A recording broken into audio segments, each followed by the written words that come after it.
All right, welcome out everybody to another episode of What's Your Question, number 38 today. And of course, I'm wearing the glasses to remind you that you're in a simulation and not to take life so seriously. You're in a simulation. What does that mean? What do you mean I'm living in a simulation? Yeah, you're living in a reality that is not real. And I know that sounds absolutely crazy for some of you. Like, what do you mean it's not real? Like, yeah, but if you put yourself under a microscope, you're not solid. You're just a frequency. You're just resistance when you follow Ohm's law, which is voltage, currency, and resistance. And we are the resistance. The human being experience is what causes us to have an avatar. And Ohm's law is just so special, man. I'm working on that piece itself, and I'm going to be bringing it out into a decode. So stay tuned for that. So welcome out all of you great minds of decoding, all of you great syncretists. If you were just tuned into the great Santo Spinaci, the great Micah Sky over at the Syncretism Society, we did a great podcast just 2 hours ago on Micah Sky and promoting his trauma releasing. And let me just take these off, whatever, so I can get used to the light. But his whole aspect of trauma releasing, and it was just, I really learned a lot from that podcast. If you haven't got a chance to check it out, head over to the Syncretism Society, give them some love, subscribe to their channel, and check out the last podcast, number 59. It's really very, very interesting, and I have so many takeaways that I got from that. But nonetheless, thanks for joining me on this Saturn day. For some of you, it's already Sunday. So the sun and Saturn, isn't it interesting? The sun and Saturn are side by side in the 7-day span. It's really, really interesting. So I have my arsenal with me. I got my tarot cards. I got my big thank you, Jeremiah Gabbard, for my big cards here. Cards of Illumination. I don't have my medicine deck anymore. I gave that away to somebody here. Hi, Crystal and Nick, if you're watching. I gave it to them, and I haven't got a new one yet. I'm going to pick up another deck when I go to the U.S. in just a short bit. I'll be heading back to the U.S. for a little bit. All right, so this was last minute, of course. I like to do these just like improv. Like, am I going to do it tonight? Am I not? It's been 2 weeks, so I'm like, let's come on and join with the Decoding fam and share some space with all of you.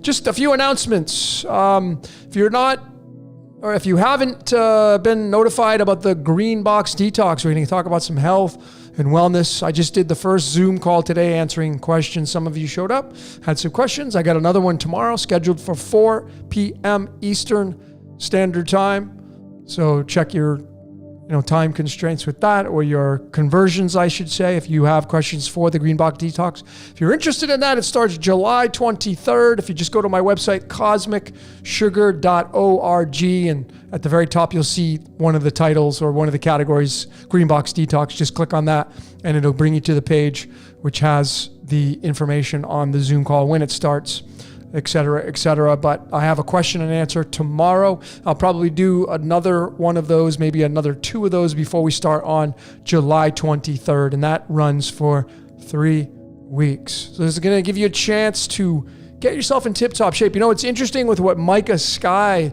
was saying tonight. He's saying, not bringing any fear into this, but are you prepared? Are you prepared for what's the change that's coming, the changing of the guards? Could you go a week without eating? Some of you could not.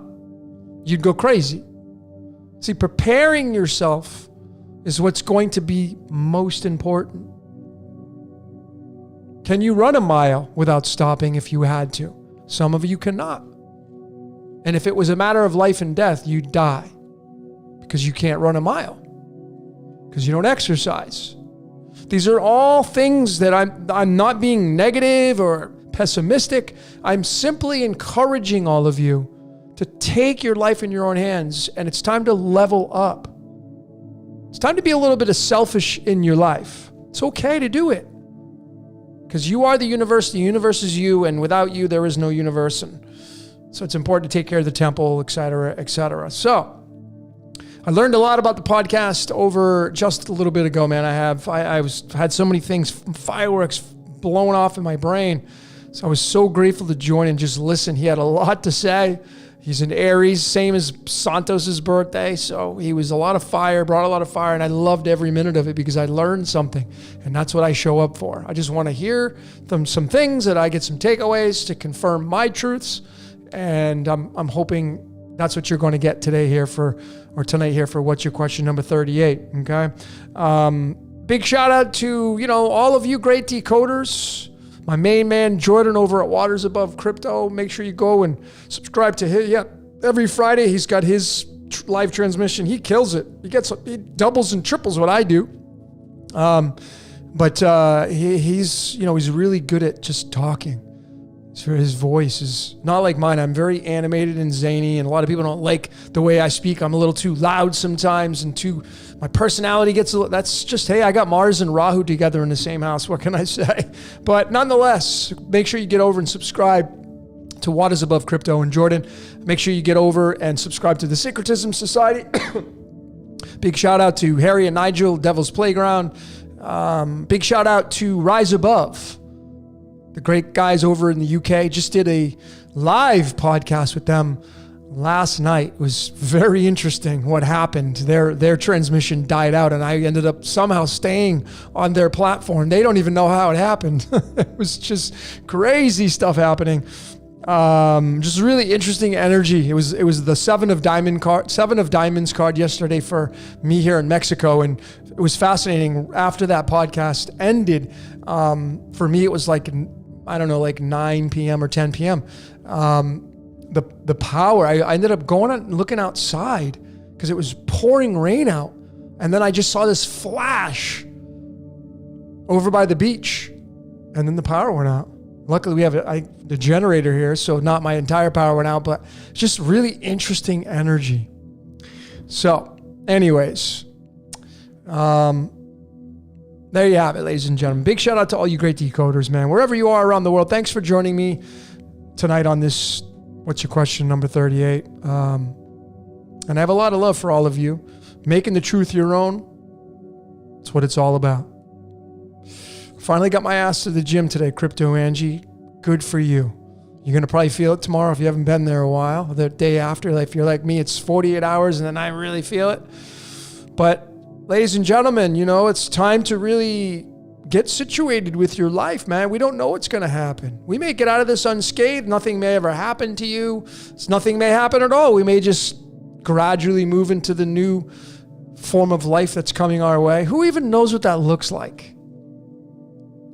But are you really, this should really be a precursor for you. Like, this should get you out of your comfort zone, and it should, maybe put you in a realm of existence to where, you have some habits you got to get rid of. And it's not, as I said before, don't go plant a garden because you think there's food shortages coming. That's going to give the wrong energy to the garden. You want to plant the garden because you want to plant a garden and you love vegetables that you can pick off the vine, because you love Mother Nature. So do things by the scope of at least slightly love, pH balanced. And turn off the static on the world stage. You'd just be doing yourself a favor. I mean, if you lived in the scope of, which I did for many years, pole shift's going to happen. I'm going to run from this. And it's like fear energy. And that's all restriction. So it's like if you live your life by watching the mainstream and listening to the static, and it's all fear-based, all that fear porn, and you just you have adopted the reset is a big topic.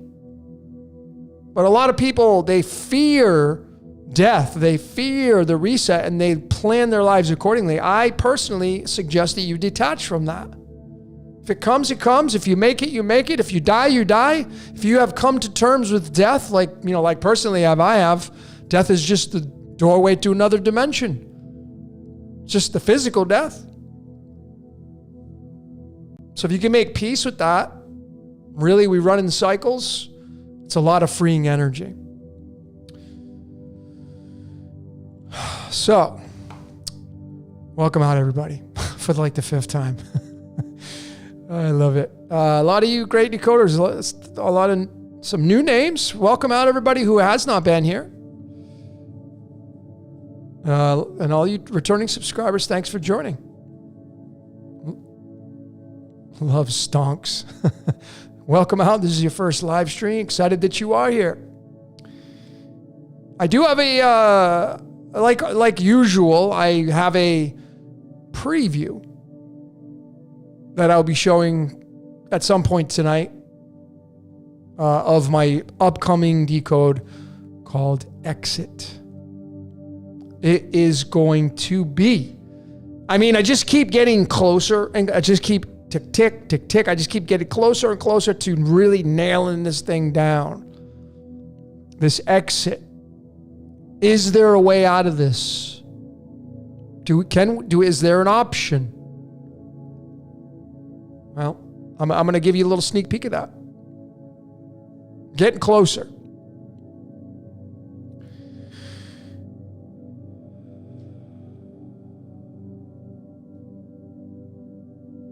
So, I listen to a lot of speakers. I listen to a lot of people.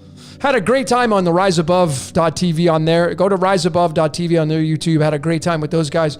And we were just neck and neck in the same kind of frequency, our truths. And we all agreed that, we live inside of a scripted reality. And that is, for some people, is like really far-fetched. Like, what? And then they'll fight that and then, well, no, I can do whatever I want and I make my own choices and I have complete free will, and that's totally fine if you want to believe that. My research, my years and years of research says otherwise. But, again, this is about making the truth your own. As you know, ladies and gentlemen, I encourage all of you as a tour guide here. I'm going to show you the amusement park. I'm going to show you all the rides. What you're seeing with my channel, it's my job. It's my job to show you the amusement park. And I'm not going to tell you what rides to get on. But I feel the way to win the game, if there is such a concept, is to be slightly loved, is to be lukewarm, neutrality in the middle. And, the church will tell you otherwise because it's been programmed into people's brains using theology that you don't want to be in the middle. You don't want to be lukewarm. That's going to get you killed. Well, again, we're having to, when we get to the tail end of this cycle, that's when I feel the real truth emerges. If there is a 1 + 1 = 2 kind of truth. And, obviously you have to be mutable as a person because some of my older research, maybe some of your older research and your decodes, they really don't have any merit anymore. They've been, it's been transmuted into something else. I have a lot of things that are outdated. I wish I could do over again, but I just leave them there because it's okay to make what we call mistakes. It's part of that curve of learning.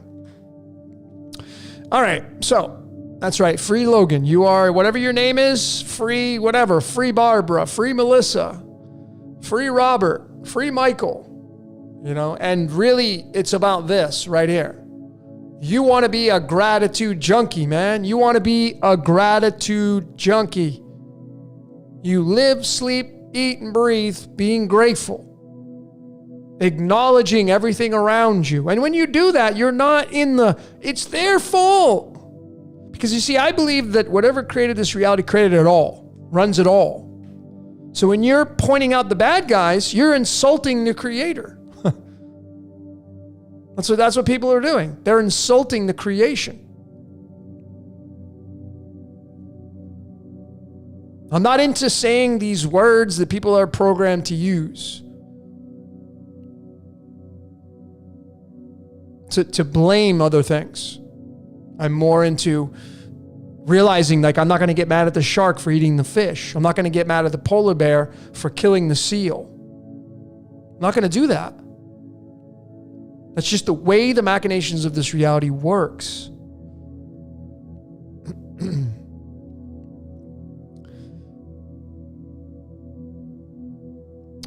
Ring of Fire is asking, why do we call the constellations by animals? I don't know where these concepts came from. I would, obviously, if we look at it from the constructs of what I've been saying, and a lot of you great decoders, I mean, everything just is. It's controlled. It's a big Ponzi scheme, controlled by the same origin. And obviously, it named it that through mankind as the instrument. Like your mind and the body they run as one, but the body is the instrument of the mind. Thank you, Bob Proctor. He was made that really well known. The body moves into form after you have the thought. These work in unison.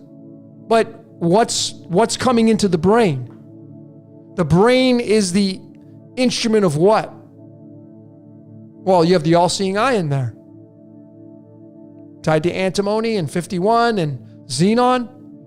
The stranger in my head.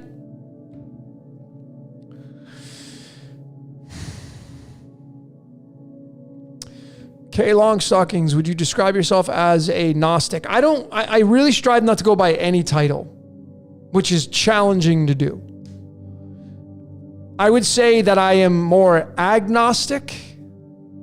And if you don't know what agnostic means, is you can or cannot prove the existence of the God.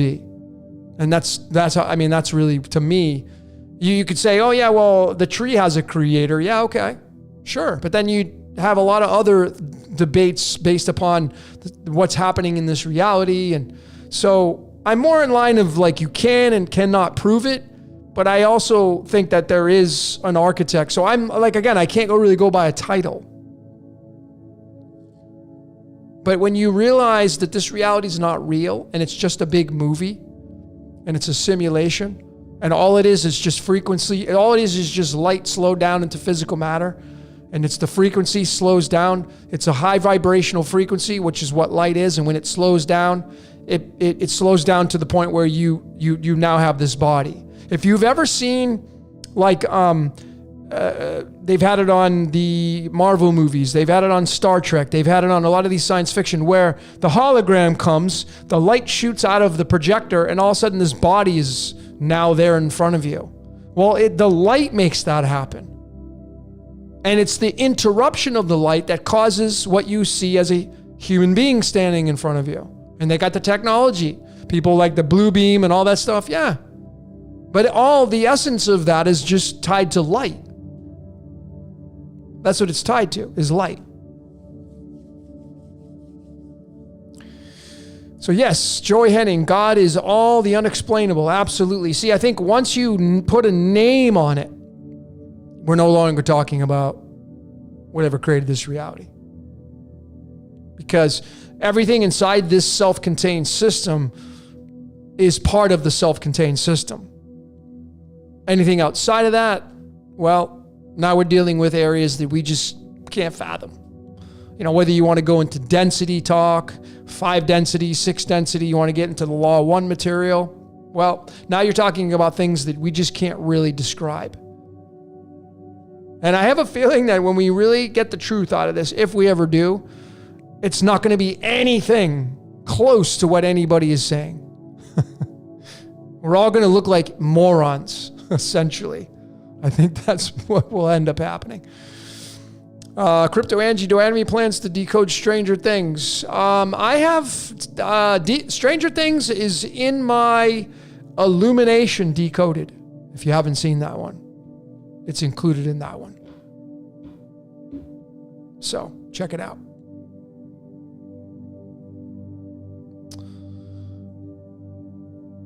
So welcome out, everybody. Oh, hey, what's going on, brother? Pamela, nice to have you.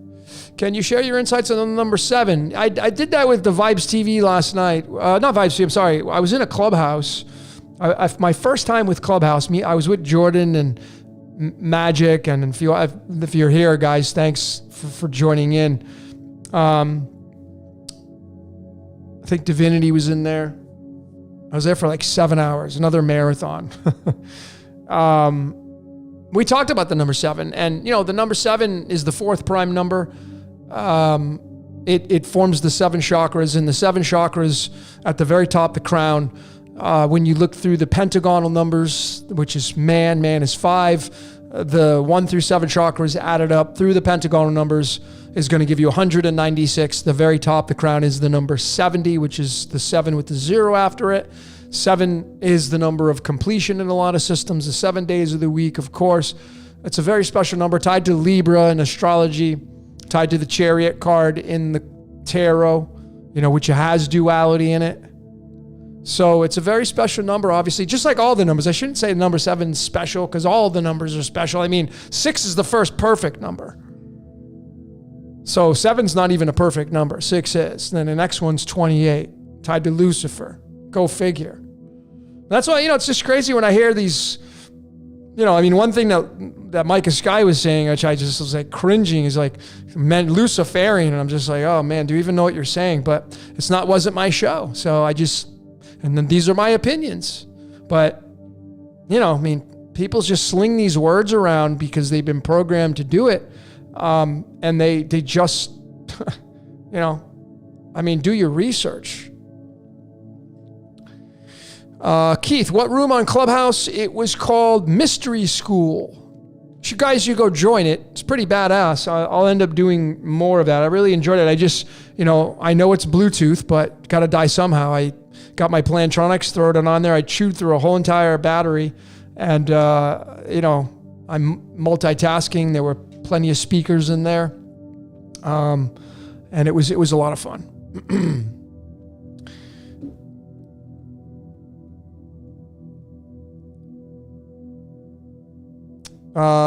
Who cares? Nice avatar name. Who cares? I couldn't find your email. decodeyourreality@gmail.com. decodeyourreality@gmail.com. Anybody that's looking to get a reading, I have very few selected dates for the rest of this month. I think I have like 3 days left. That's it. Haven't opened up my August calendar yet. I'm actually traveling at the end of August, so I will not be doing any readings for a straight month. So if you're interested in getting one, it would have to be before the end of August, I can tell you that. Can I talk about the 10 of clubs? The 10 of clubs is the 23rd card in the deck. I know the card very well because my mom has the 10 of clubs as her birth card. It's paired with the Jack of Spades, card number 50. And it's in the Mars line. It's in the Mars line, the masculine side of Mars. The Jack of Spades, Jacks are the Knights, card number 50. So 23 is tied to the crown, tied to the word blood, tied to the word history. It's tied to Mars, tied to the fallen angel story. And it's tied to the royal star of the lion, which is Yaldabaoth. Tied to the Yod because the Yod is Yaldabaoth. So yeah, the 10 of clubs. The 10s are highly intelligent. The 10 of clubs, highly intelligent with the mind because the 10 of clubs is the mind soup. It's really interesting, the 10s, because on a chessboard, I'm decoding chess. And I feel that the 10 is the rook, the castle. And the bishop is the number 9. And it's interesting because, the British government, the address is 10 Downing Street. And they're the castle. They build the castle walls. The 10. So. But if you need more information, just go to it'sallinthecards.com and, go read about it. You guys all should memorize your card. You should have it memorized.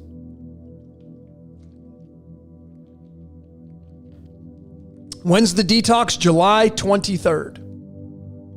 July 23rd. If you're interested in the detox, send me an email, greenboxdetox@gmail.com. greenboxdetox@gmail.com. Am I going to do another stream with Jason from Archaics? Abso-freaking-lutely. It's on me because I had emailed him and he's like, yeah, let's do it. This is going to be more, I think, pertaining to questions from the audience, going back into some of the comments from all you great decoders from the simulation part 1 and part 2, and then just trying to get some interaction with the crowd, all you great minds. So he's all for it. I just got to plan that with him. So. Ryan, what's going on? Double Helix. Do I know any good mediums you could recommend? Depends on what you're looking for. Are you looking for past life regression? Are you looking for a psychic? I'd have to just send... I honestly don't. I'm looking for some. So if you're somebody who's a medium, if you're like... honestly, it's challenging. Because, and again, this is something that I'm teeter-tottering on, but like my cards say to be careful. Be very careful with the magic, with psychics, because that's a lot of we're talking an energy, the force, and I'm just going to use angels and demons because everybody knows what these concepts are. And when you tap into these people, you don't know what's going on in their lives. You don't know, even if you think you know them, how much time do you spend with somebody? So it's just really challenging. And I've had, I think 2 psychic readings in my whole life. I think that's it. I get cards read from people. I know a good card reader, but you can just go on to go type in, pick a card, tarot, and you can get a free reading and not pay anything for it. It's not going to be directly at you. It's going to be generalized. Like I do tarot card readings, it's reading your specific energy, but if you want to just get a general one and have fun, there's tons of those. When's my decoding course coming out? Soon, man. I'm working on it. It's a work in progress. I hope to have it out before I actually leave for the US in late August, but I just don't know yet. But it's in the works.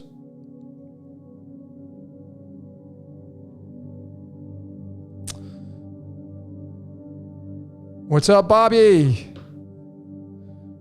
Yeah, that 5 of spades, man. It's to me, it's the primary card. Let me just give you guys a big gem here. You see, it's the 5s. I'll just show you something really important that you want to pay attention to. These big cards are hard to move. So those of you that are the 5, now remember, man, you can't just take this stuff so straight up and be like, I have, it's like these cards are very ancient. They have a lot of energy from them. And they have the force. They have the dark side and the good side, like everything else. But what's really interesting is that the Christ, the Jesus character, is tied to the 5. Through what I'm going to show you here. You see, in Chaldean numerology, Jesus and the word Christ both equal the number 18. And the 18th card is this one. It's the 5 of clubs. Now, if you correlate that into the tarot, okay, the conversion. Let me just show all of you. This is really prime information here. If I can find it. It's just, I think it's just kind of comical more than anything else. But there it is. So the 5 of Jesus and Christ both equal the number 18. There's the 18th card, and it's the 5 of clubs. 5 is man. That's why I got 5 fingers. 5 toes. You got 20 total. 20's duality. 5 fingers on one side, 5 fingers on another side, 5 toes on. You got 20 different limbs with the hands and the feet. 20's duality. The word birthday equals 20. But anyway, this 5 of clubs converts into the 5 of wands. Look at what, this is the card of like fighting and this card right here is card 27 tied to the element cobalt. Cobalt has got an atomic weight of 58 tied to the puppet master. And the word Jupiter equals 27. It's tied to Jupiter. Well, Santos, you said Jupiter. Jesus tied to Jupiter. Yep. So these concepts go very wide, but anyway, you get the 5 of clubs. And then you have those of you that have the 5 of spades, this card right here, card 44, tied to the word gold currency. Well, you know what? You know what organization has this as their birth card? The Bavarian Illuminati. They were founded on May 1st. This is the May 1st card. Why do they have this card? And the Georgia Guidestones, they look just like this. 4 pillars and then the capstone at the top.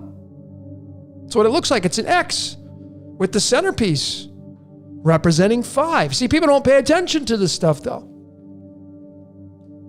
And then the 18th card in the tarot in the major arcana is the moon. Jesus was getting baptized. Baptism has to deal with water. Water has to deal with the moon and the tides. The god of sin is the moon god. Jesus said, I'll take your sins away. See how Jesus is tied to the moon? So yeah, he's tied to the sun for sure, but he's also heavily tied to the moon.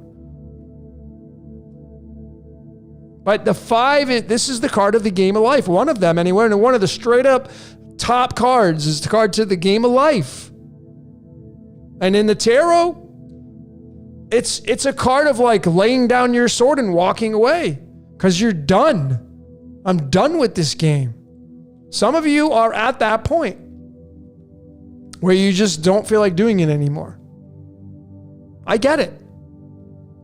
See, I'm not there. I love life. I enjoy it. I respect it. I have so much gratitude when I wake up, and I'm so happy that I can share this information with all of you. I'm really living out my prime aspect of my code. It's about time. Shit, I'm 49, but but you're never too late. But here's the game of life card. The card is tied. When you say 5 of swords, it equals the number 60, which is tied to feed the wolf.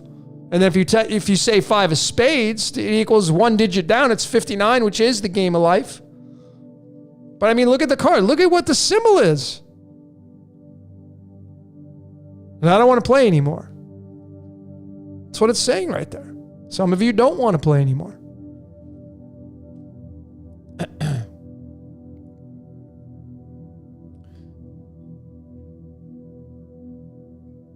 But I'm going to show all of you with this upcoming, I really hope everybody watches and shares with people that you think are going to really appreciate this information. This upcoming decode called Exit. I gave a little bit of that in the first Truman Show. Thanks everybody for watching that. That one's just like one of my top videos. Like 40,000 views or something like that. I don't know. A lot of interest with that one. But in there, I showed the exit. And, the exit, X it. Because it's it that runs this reality. It. And, if you just look at the numbers through the letters, the I is 9 and the T is 20. Well, that's 29 and Yaldabaoth equals 29. That's it. X it. What do you have here? What letter could you put over the top of that card? The letter X. And 5 is man or woman. 5 is in the very dead center.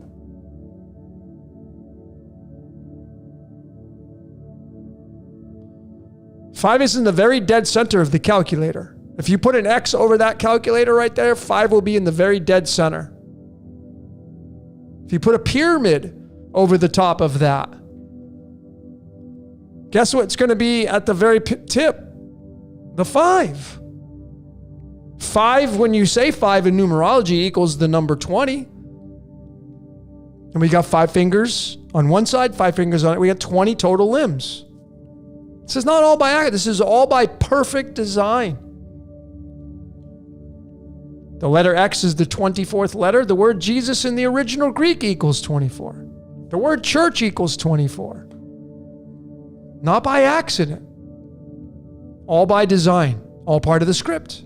All part of the source code.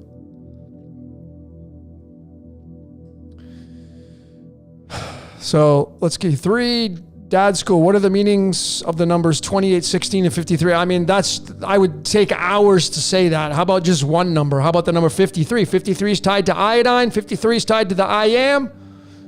53 is tied to Jupiter. 53 is the 16th prime number. 16 is tied to the word hell.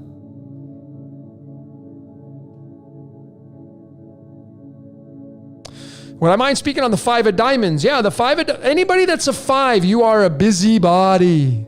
Of course, what does man do? What does man or woman do when they come down in this reality? You got to get busy with it. You got to get jiggy with it. That's what you got to do. This card right here is tied to the 5 of Pentacles, which is the 69th card in the deck, instituting yin yang. It's one of the cards of Yaldabaoth, the 5 of diamonds. It's really important. And then when you get into the charts, which I have a course coming out on this, when you study this and you see where the cards are at and which card is where, and what energy is getting these cards? Man, you could start to see it. You could start to see the source code. I mean, the word source. The word source in numerology equals the number 26. The 26th card in the deck is the King Clubs. On September 11th, this is the card of September 11th. Okay? So you put 2 and 2 together. Use common sense and logic. This reality's not freaking real. Okay? It's just not, folks. 26 is in our blood. It's iron. But those 5 of diamonds, 5 of diamonds is a card of very busy. Diamonds typically means money. Probably have a lot of money going in and out of your life all the time. This card, when you're on the side of lack energy, you can really be in the pits of hell. But when you surrender to your code and you know everything about yourself, human design, personality types, Enneagram, astrology, both Western and Vedic, as many layers of the onion that you can get into on who you are and why you're here, the better off your life's going to be. Trying to remember. You want to become a member of what you already were.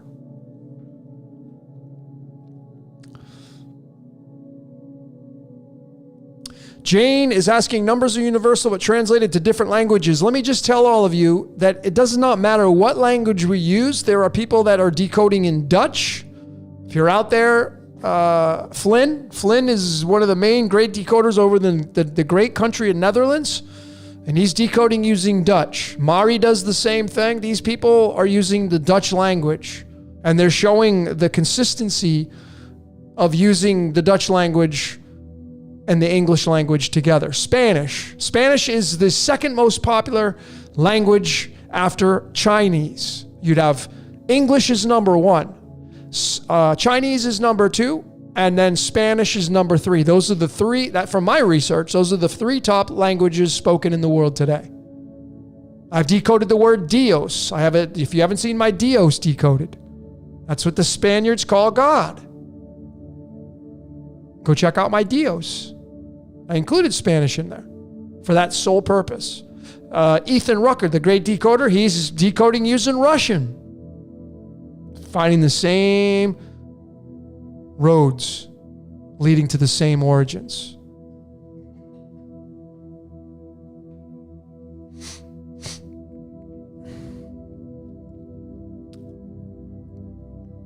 Ace of diamonds, 2 of diamonds. I love that combination. The 2 of diamonds is the juggler, the doing multitasking. Depending on if you're a 2 of diamonds, then your ace of diamonds is going to be your spirit card. If you get anybody out there that knows Dr. Joe Dispenza, he has the ace diamonds as his birth card. Pretty powerful mind. But the 2 of diamonds, the one thing you have to watch out for is never finishing anything, because you're constantly juggling so many things at one time. You have so many things in front of you, but it's a card of currency, so you can easily get a lot of money coming through you all the time. Why is 38 in the title? Because this is What's Your Question number 38. Arlick Billy.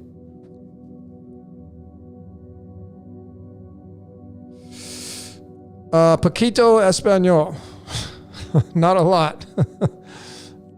I should know more. I've been here over a year and a half.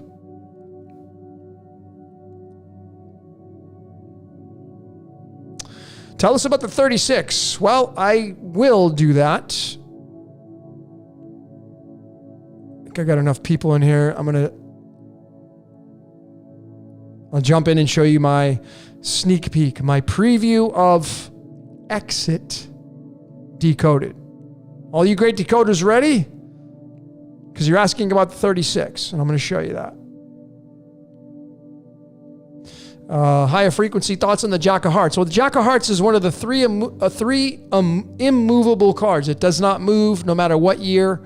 It only has one card tied to it. So those of you that are Jack of Hearts, you just have the Jack of Hearts. There's no karma cards. There's no nothing. It's just the Jack of Hearts. Jack of Hearts being card number 11, tied to Jesus. Tied to 89, 24, and 11, because 89 is a prime Fibonacci number. 89 is Yaldabaoth. So 89 is 11 is like directly tied to the 89 and the Gnostic demiurge called Yaldabaoth. So I'm simply believing, I really think that the Jesus character is just Yaldabaoth coming down and playing out Jesus. Coming down and playing out Krishna. Coming down and playing out Mohammed. Coming down and playing out Martin Luther King. Coming down and playing out Donald Trump. Of course, I think that Jupiter is tied to Donald Trump more than anything else, but all right. Do the Joker. I've already decoded Joker. Oh, do the Joker, you mean. Joker is the only card on December 31st. The Joker in the cards now, there are typically 2 Jokers. So you have 52 cards, and then you have the 2 Jokers. And they would represent the 0 and the 53. And 53 is the eye. And 53 is tied to Jupiter. And 53 is tied to the word Yeshua. Yeshua in one of the spellings through the Hebrew is through the Hebrew's numerology is 50 frickin' 3, which is the 16th prime number, which is tied to sulfur and tied to Lucifer. But the Joker's kind of like no rules. I mean, Donald Trump's son, Donald Trump Jr., he's got the December 31st birth card.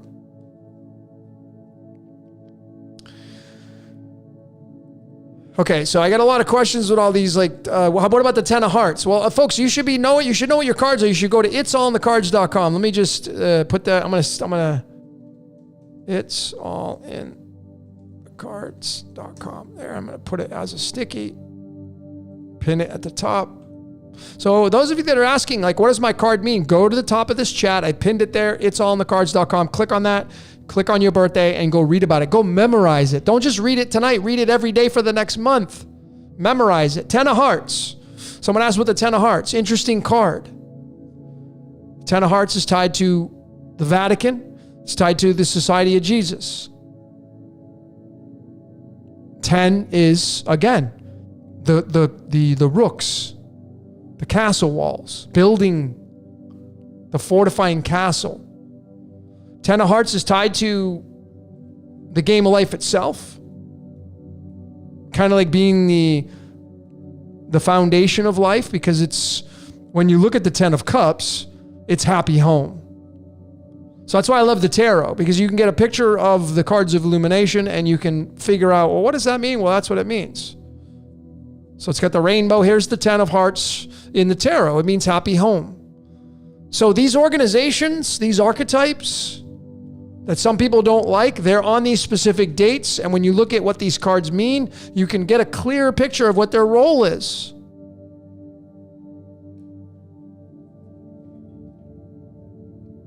Nine of hearts is right here. 9 of hearts is the 9 of cups. 9 of hearts is the Pandora's box card.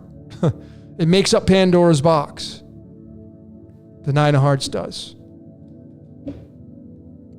But all 9s are humanitarian numbers, all of you. So if you have a 9 birthday, if you have a 9 life path, If you have a 9 card, 9 of hearts, 9 of spades, 9 of clubs, you're tied to humanitarian efforts.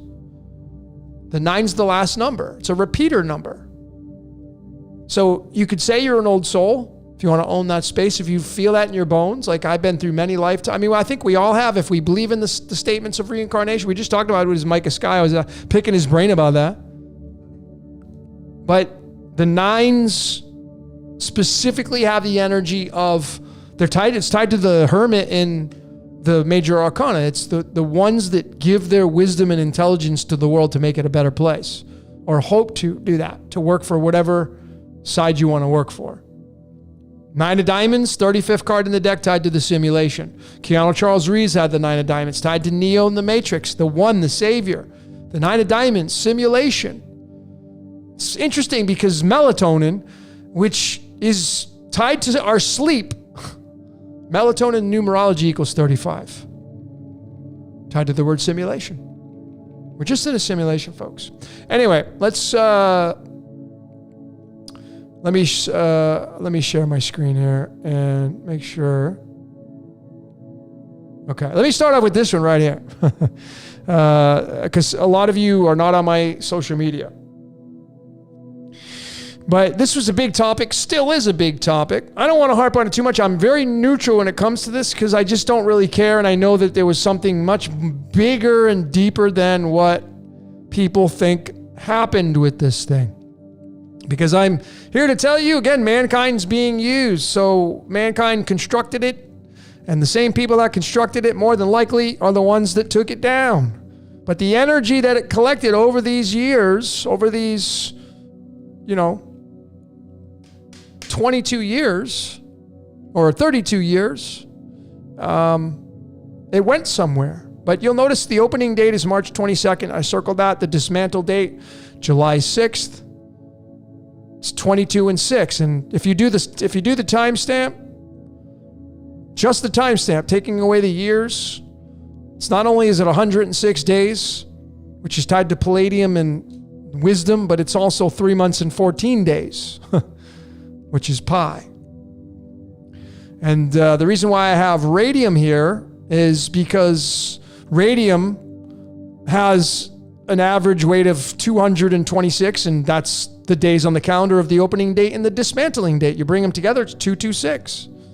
That's Ra's weight.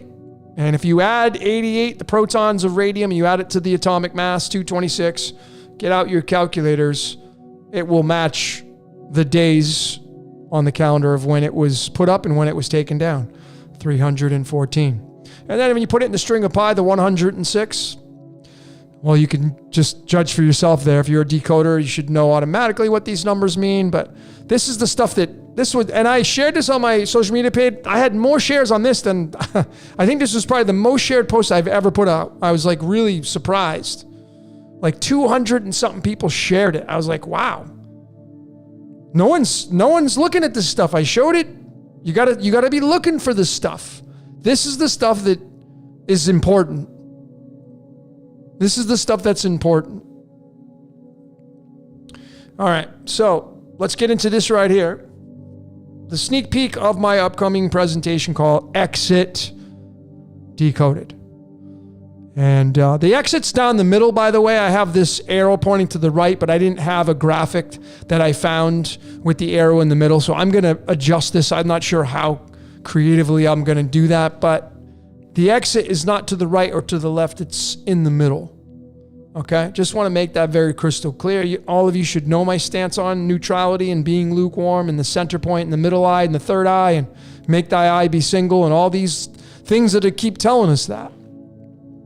But nonetheless, I'm going to start off with the exit itself. The word exit, which I showed in my Truman Show Decoded, is the number 15. It's interesting, ladies and gentlemen. Right now, I currently live in building number 15. I moved into this building about 6 months ago.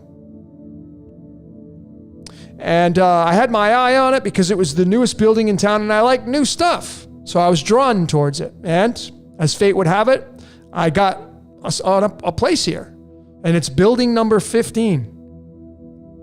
Okay, so you take that for what it's worth. Everything I've been showing you, nonetheless, these are signs for me personally. But anyway, there it is. Exit is 15, and we go right to the tarot, and it's bam, right there. You got to exit the devil. Because I said, you are the devil. You got to take the chain off. See, the devil sits in the very middle. And on the left and right of him are the male-female experiences chained to the block. You got to take the chain off. You need to be the devil. You need to get out from the devil. That's what it means. And the upside down pentagram just means earth. That's all it means. It's nothing to be afraid of. And then you can decode the Roman numerals, the X and the V. The X is the 24. The V is the 22. It's going to give you 46, which is going to be tied to that 106, which I just showed with this decode of the George Guidestones, the 106. But anyway, that's for a different story. But then we have how do we get here? We know this is the exit part. You gotta make peace with this. Well, this is how we entered. It doesn't get any more clear than this. We enter through the last card in the major arcana. This is why Chaldean to me is once again showing how it is the most important cipher on the world stage. Because you can now link the tarot cards to it and get pictures. We think in pictures. Can't do this with any other ciphers, not directly as many times. You can do it in some of the circumstances. But directly with alchemy and the cards of illumination and tarot and the medicine deck and all that, it's just with Chaldean, man. But there it is, enters 21. The word love equals 21. And we go down in the hole. We go down inside the hole to become man or woman. And what rules over us? The 4 fixed signs of astrology, which forms the X. This forms the number 5 right here. This means 5 because you have the 4 fixed signs on each corner. And then in the very middle, the androgynous figure, androgynous, neutrality, middle path. It forms this X. And 21 and 15, when you add those up, pretty simple math, you're going to get 36.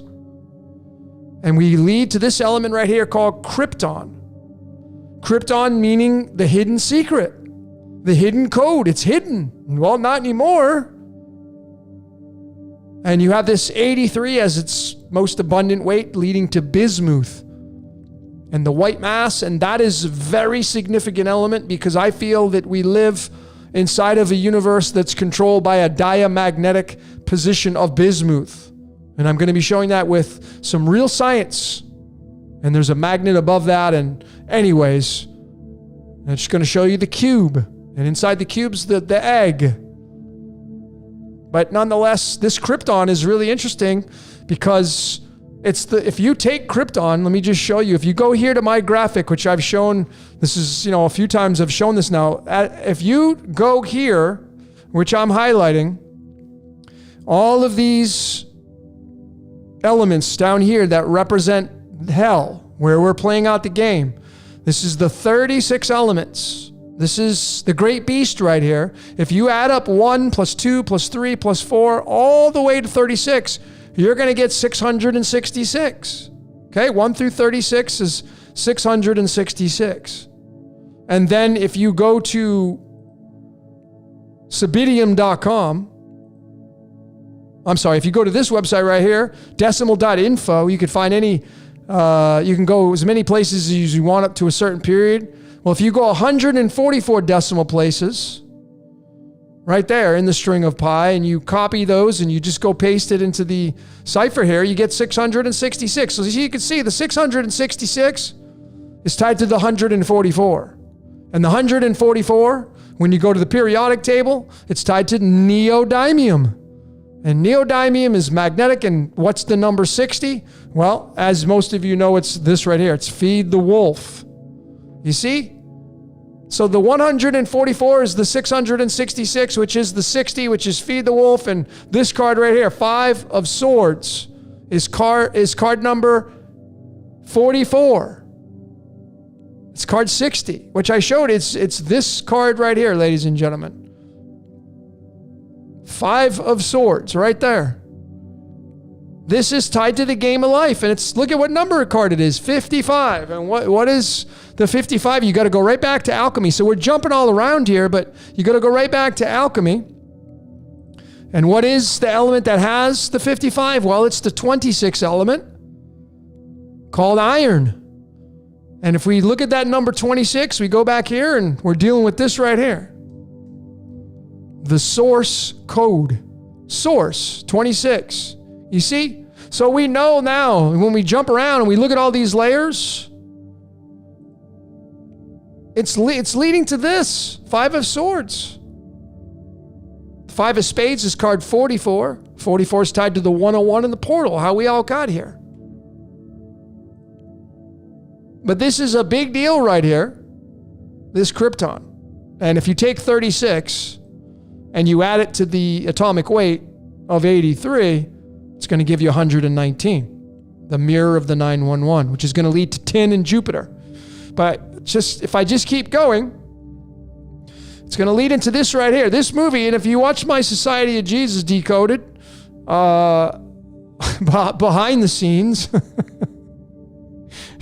when I started to watch this movie, and I've seen it so many times, but I love it so much because the story's so good. And I'm a huge fan of Jim Carrey. He is a Capricorn, born on January 17th day of the year. But nonetheless, I didn't see this at first. I didn't see it. And I know you probably don't see it yet either, but I'm going to show it to you. So this movie's all about saying yes to everything. And if you say yes to everything, you're going to be a busy little beaver down here in this reality. If you say yes to everything, you're going to be taking lessons, going to take courses, hanging out with people. You're going to be living life. You're going to play the game in the heaviest way possible if you say yes to everything. And what I didn't see at first was when you keep going and you say, it's yes, man. How about Yeshua? And if you don't like that spelling, it's spelled this way as well, an alternate spelling. And then the way the Society of Jesus spells it, right there. And these are all valid, all part of the esoteric. So you can fact check these all you want. And what, lo and behold, Jim Carrey, born on January 17th. What card does he have? Well, he's got the 10 of diamonds, the fortunate blessings card. And what card number is it? 36. And this guy right here, Jesus Christ equals 36. So of course, the fortunate blessings card, it's got the Jesus Christ imprint, which is tied to Jupiter. Okay, it's tied to Jupiter. There's the 117 in there. Those of you that are like, what does the 117 mean? A lot of you may have seen the 117 tied to some posts that Elon Musk put out there. But you can clearly see, I didn't see it until it hit me. After I decoded the Society of Jesus behind the scenes, I was looking at this, doing the exit decoded, and I was like, oh my God, there it is. I didn't even see it. But of course, the red stood out. It was highlighted. The yes was highlighted, and then I saw it. And I was like, that is it. I mean, this is not a coincidence by any stretch of the means. Jim Carrey he's from Newmarket, Canada. Newmarket is on the 44th north latitude line. 44 is tied to gold currency. And I told you what that 44 is tied to. The 44 is tied to the, right here, the 5 of spades. 44, which is tied to the 5 of swords, which is the game of life. You see? So when I come out with this exit decoded, there will be no doubt. There will be no doubt. I think that's my last slide with that. Yeah, that's my last slide. So that's my little sneak peek of that. Okay. Bam. There we go. So, woo! You see, folks, when you properly, this is how I feel. To properly decode, you need to use multiple layers, peeling the onion back. That's why when you decode yourself, you can't just stick with Western astrology and say, that's it. That's the holy grail. Well, you're putting yourself in a box. You got to use as many layers as you can. Mayan astrology. As many layers as you can possibly get your hands on, I'd suggest you do that. Okay? But there you have it. And it was kind of undeniable. It was really funny with the yes and Yeshua. And it's right in the title. It's just right in the title. The movie came out, I think, on December 9th. I want to say, did it come out on December 9th? I think so. I think it was December 8th or December 9th that it came out. I can't remember. But anyways, these are undeniable in my world when you decode at this level and you attach all these cards and you attach real math and, physics, and it's just, you can see that we're living inside of a scripted reality. And so this yes man was a big clue for me, and it led me right back to my they live. It's right, it goes right into that. And when you see this, when I show this to you, your jaw is going to fall on the floor. I'm telling you. You will be completely flabbergasted when I come out with this decode. I'm hoping to get it out tomorrow. But I now can see the game. I can see why all these things and what they've been telling us. It's just funny, man. I'm telling you, it's just fun. So where are the five? I mean, the fives, man. We're five.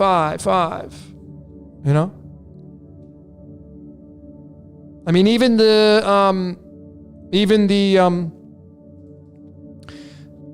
Latinized spelling of Isu, Jesus, is 15.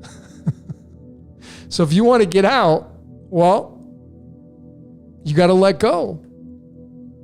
And it's tough.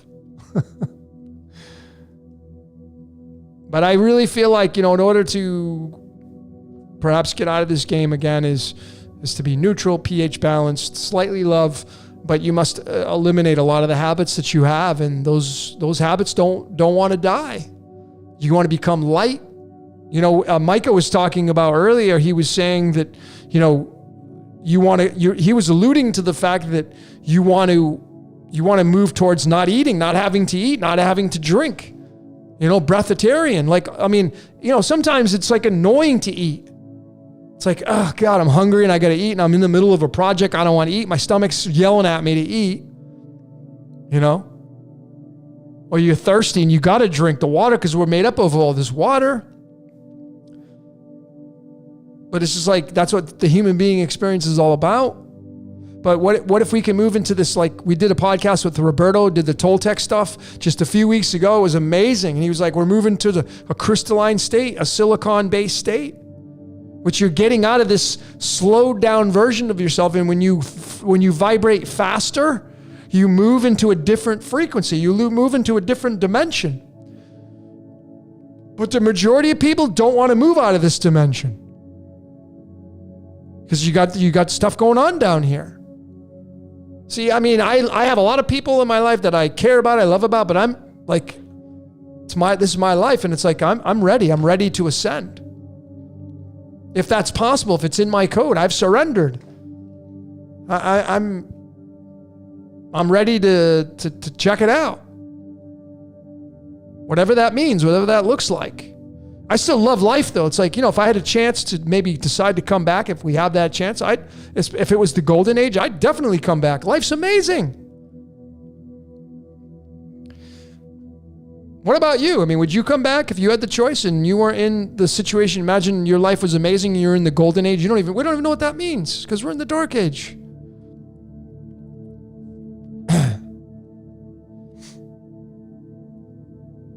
But yeah, I mean, I would encourage all of you. I've been training myself since I came here to Mexico. I don't eat a lot of food. I eat like a bird.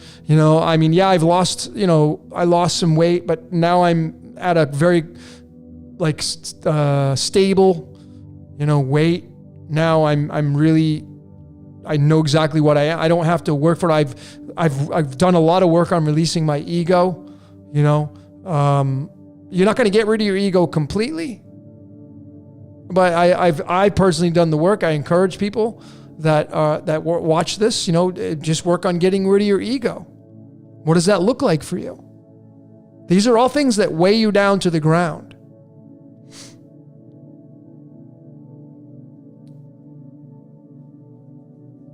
Wesley S. Nothing in this holographic projection is real, but gematria is. Well, you don't get what I'm saying here.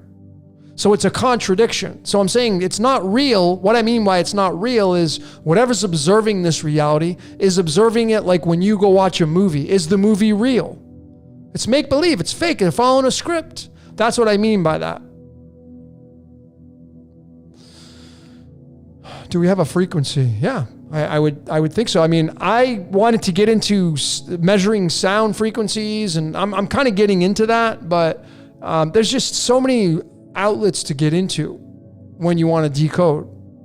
But I really am loving like the sacred geometry shapes that vibrational frequencies make. It's really interesting.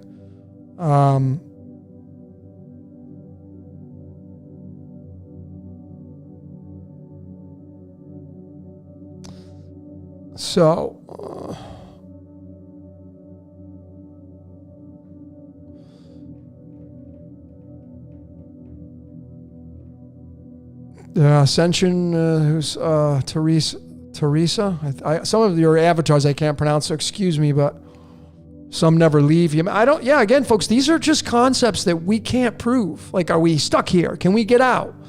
Do we just get recycled back in? Do we level up? That's why, for me personally, I want to make sure I have all the boxes checked off. And what I mean by that is, if you don't get out of this game, let's just hypothetically now, for fun, all agree that you're not getting out of this game. And when you die, you come right back and have to play again. Let's just say that's absolute. And one of the qualifications for when you come back is like why do some people have certain code? I've said this before. If you're a fan of football, Tom Brady, he has the 10 of diamonds card. Fortunate blessings. Why did Jim Carrey get that? Why is he one of the most highest paid actors in the world? Why did Tom Brady get to win 7 Super Bowls? Why did this person get that code? Why did this person get, why? Why? I'm always why? Well, maybe they leveled up in the past life. Maybe they did the work during this life and they earned it. So if that is a possibility, are you checking that off the list? See, that's why I'm not into the blame game and pointing fingers and fighting and pushing up against stuff. I don't want to play that game. That game's going to play out with or without our energies. I'm not personally interested in that game. It's going to be there with or without us. But are you checking all the things off the list? I mean, if we get recycled back in and we actually have the ability to level up, if we do have some free will, I'm not opposed to that. I've said that. But I mean, is it enough to check the things off the list? And then do we get recycled back in and we level up and we get a better experience of life because we earned it?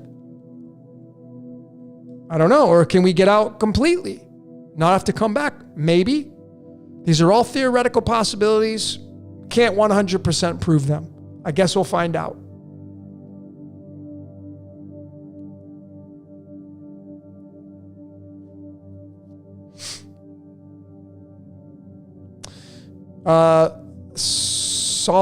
Solo Mom, I have a 10 of diamonds as birth card, but haven't achieved anything. Well, you can't just use the card and call it a day. I have the fortunate blessing. A lot of people have the fortunate blessings card, but haven't gotten the fortunate blessings. You may be holding on to some things. You got to look at your astrology chart, your enneagram, personality types. That's why I'm saying the most important thing you can do is look at all the layers of your code.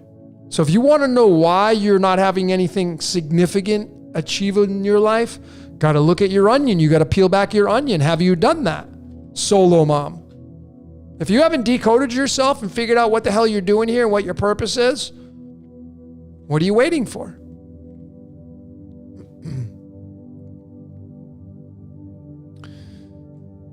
Jennifer Ruff, have I looked into quantum grammar? Yes, I have. I've looked into... I can't remember his name. I have looked into that. It's just, what's really interesting. What I find interesting about that is, I'm a simple guy. Like, as complex as the system that I use, the methodology may seem complex, but it really isn't. The quantum grammar and the syntax and all that, it's so complicated. Now, I know it'd be easy for those guys, but it's like, why can't I just write a sentence out? Why do I have to put these colons in there and brackets and all this? Like, why do I got to do that? Why can't we just simplify it for everybody? Like, there is no science to free energy. It's a simple thing, I'm sure. Anyway, it's the quantum grammar. It's interesting. I've studied it, but I didn't have an interest enough to like deeply study it. Maybe that would change. I don't know. But it is interesting for sure.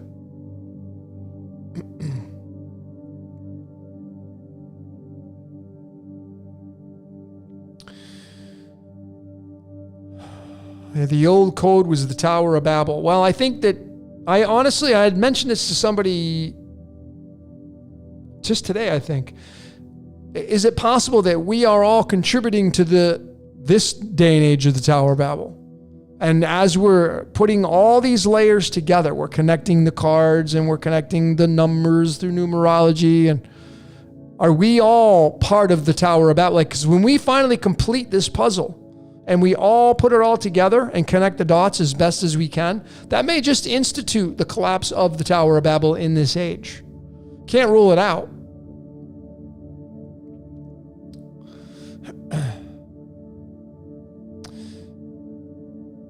Neo Sub-Zero, I get confused because my birthday is 14th July. Well, the 14th of July, if you just go to the chart, is going to be the Ace of Diamonds. So, there's many calendars you can look at. You can say, well, no, they added on this and all that. They didn't add on anything. Mankind's being used. I stand by that. It's all part of the construct of this reality. Everything inside this self-contained system was supposed to happen. It's supposed to happen. Just like one day you're going to die. If we carry on with this whole reality that we've all been carrying on with, one day you will die. One day I will die. It's inevitable. Now, if something changes to get us out of that whole scope of life, well, okay, we can have a conversation about it. But as it stands right now, each and every one of us will eventually face death. It's inside this self-contained system. When you were born into this world, you instantly inherited death because that's what's part of this life game.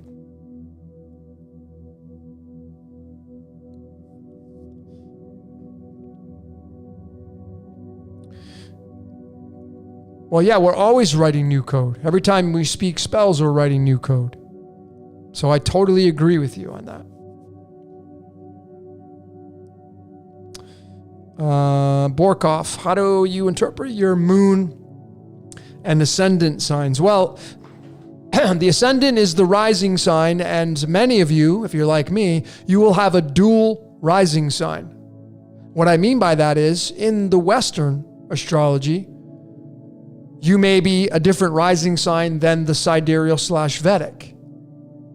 Some of you will have a double sun sign. Like I'm in the Western, I'm an Aquarius sun, but not in the Vedic. I'm a Capricorn. And which is it? Well, I can go read from both systems and I can see the truth in both of them that are undeniable. So, and the moon's the same way. You may have your moon in a different house, a different sign. It's a fast-moving planet or a satellite, whatever you want to call it. So the more charts you read, the more engrossed you'll be in with your life experience. The ascendant sign is going to be heavily tied to the way you look.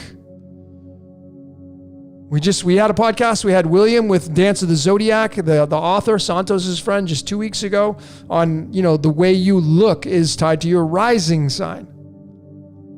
And you can see it in my face. I'm a Scorpio rising. You can totally tell that I'm a Scorpio rising. In the Western, in the Vedic, I'm Libra. The characteristics are not there physically, but, well, actually they are too, but the Scorpio's there in my face. You can see it. The rising sign is so heavily embedded into our root, our personality, how people see us, how they perceive us. Scorpios are, if you're a Scorpio rising like me, that's why you're here studying the occult. Scorpio means the mysteries of the occult, the hidden secrets of the occult. Scorpio, tied to the devil. So all the secrets, where the monsters hang out when we use these constructs.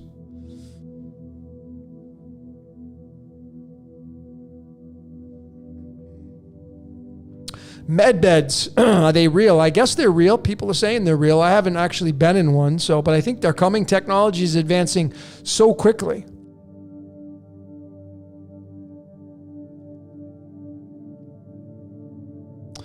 What is the effect of having anger and negative thoughts? I have PTSD and I'm working through my anger and negative thoughts. You may want to check out Micah Sky. If you haven't seen Just a Person, if you haven't seen, go to Syncretism Society and watch the last podcast and then go follow Micah Sky. He's an authority on trauma release. And then let me just show all of you.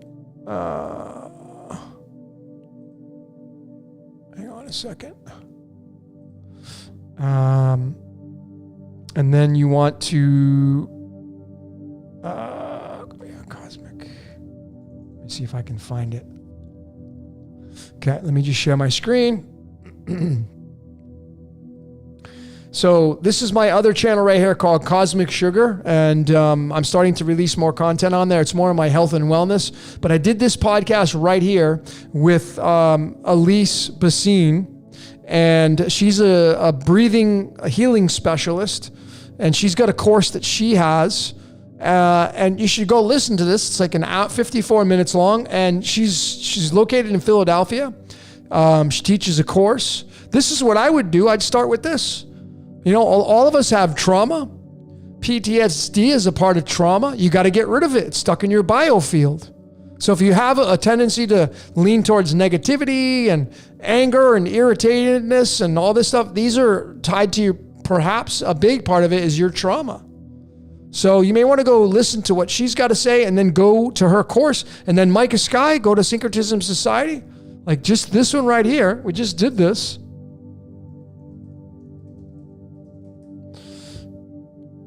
This one right here.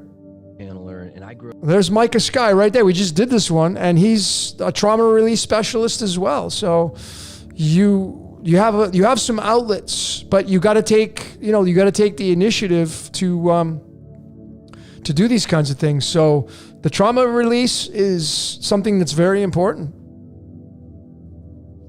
It's great to talk about it, that we have these ideas, but they're just stuck in your biofield. Like this field is just energy, and all the ideas that you download and all the experiences that you go through, some of them get stuck in your biofield. PTSD, it's just energy trapped in your biofield, and you got to get rid of it.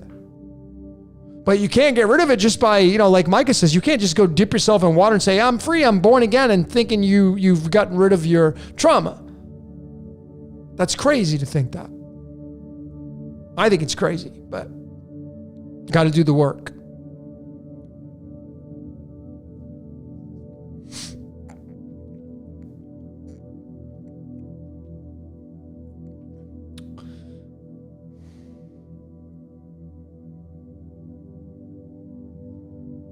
Yeah, I mean, cryptocurrency Steve, we are in God's metaverse. I mean, I think that, if you just take the words pupil and iris and do the numerology of those, it's actually, let me show all of you that really quick because it's just easier to follow along. So, actually, let me go to this one. So if you go to the iris, we all have an iris and we all have a pupil. And you see how they're 33? And that's kind of a match to this word right here. Because this is what we all are. We're seeing through the lens of our eyes. It's the universe. And it leads perhaps to this right here. Oops. Ascension. Okay? So if you haven't seen my illumination decoded, check it out. This one right here. If you haven't seen this decode right here, Illumination Decoded, I'd highly suggest you check it out. I showed what to be some of the most important information I've ever come out with. This right here. Going into the eye, there it is. Going into the eye, we are the movie. We are the universe. We are the God. We are the Christ. We are the devil. We're all these concepts.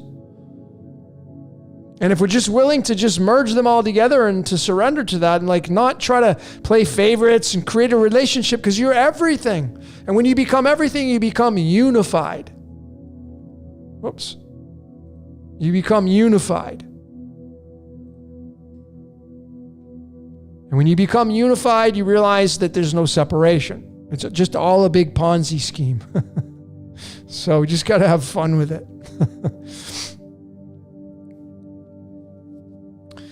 Stefani, I've been struggling with the trauma issues. Yeah, well, so go do something about it. And, look, I've worked on myself a lot. If you can't afford a practitioner, if you can't take a course, if you can't hire Elise Persine or Micah Sky, if you can't get on their courses, there's a great book called You Can Heal Your Life by Louise Hay. You Can Heal Your Life. That's what I started with. And it's just simply doing a very basic technique called mirror work. You get a little mirror and you stare into it and you talk to yourself. You tell yourself, it's okay. I love you. I care. When's the last time you actually went into the mirror and looked into the mirror and say, hey, Logan, I love you. You're amazing. When have you done that? I'm grateful for your life. Thank you very much.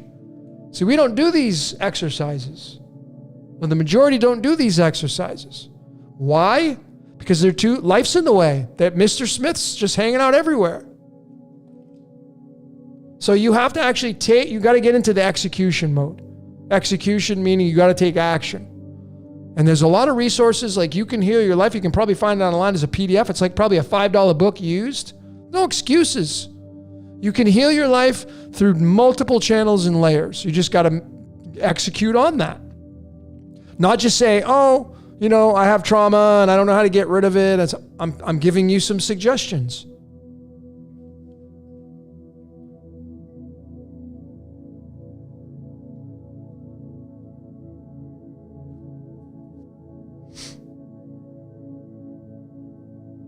Yeah, Florence Scovel-Shinn, The Game of Life and How to Play It. I've read that book several times. Jesse, thanks for that. Yeah, it's a great book. The Game of Life and How to Play It.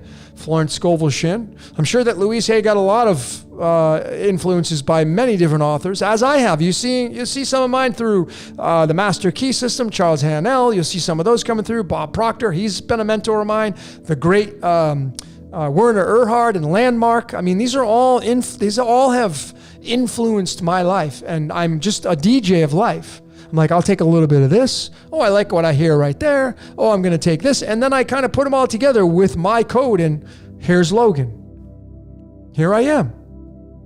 Here's what I got to tell you. Here's what I got to suggest and offer. And these are just suggestions.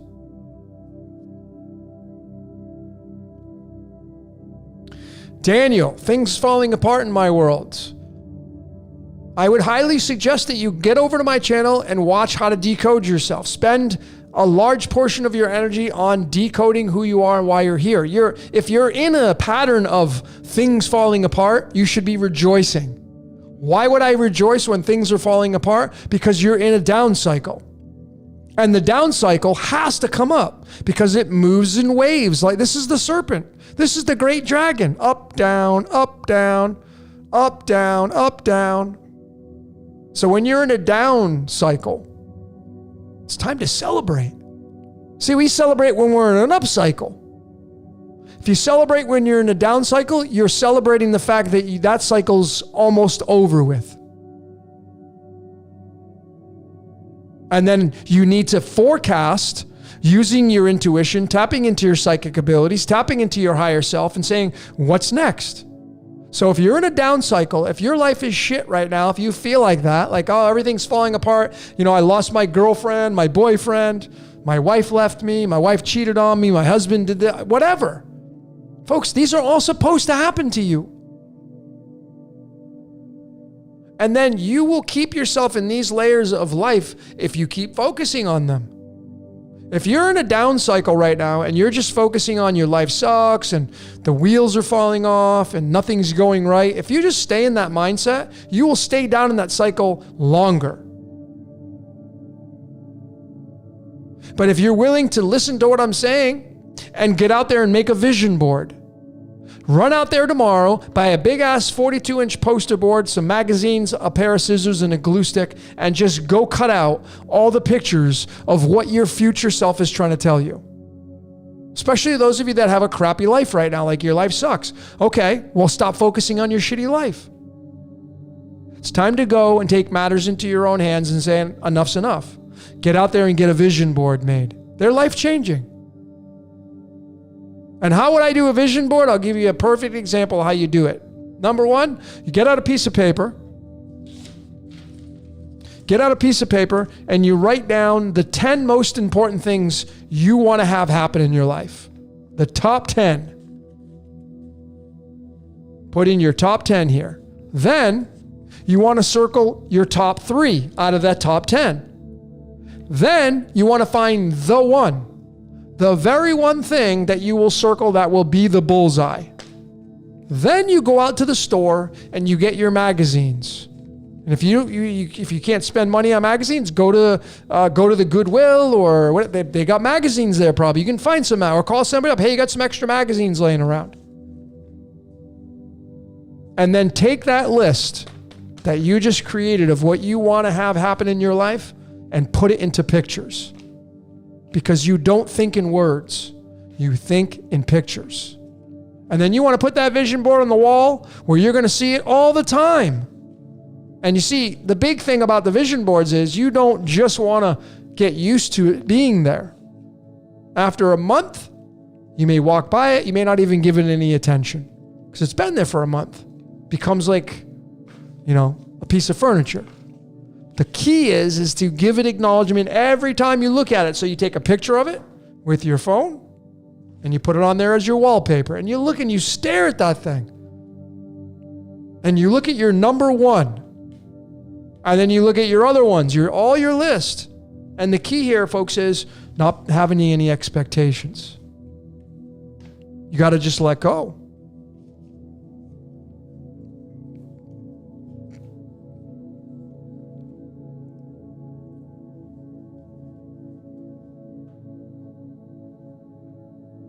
But, folks, you can't just say, I want to get out of these situations. You got to go execute. I mean, the great meme.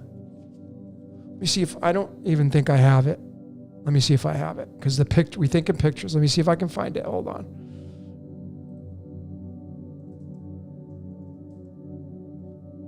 I don't know if I even have it. Probably don't.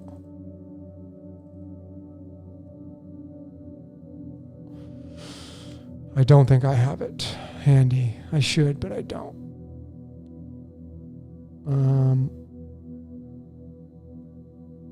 Give me 1 second.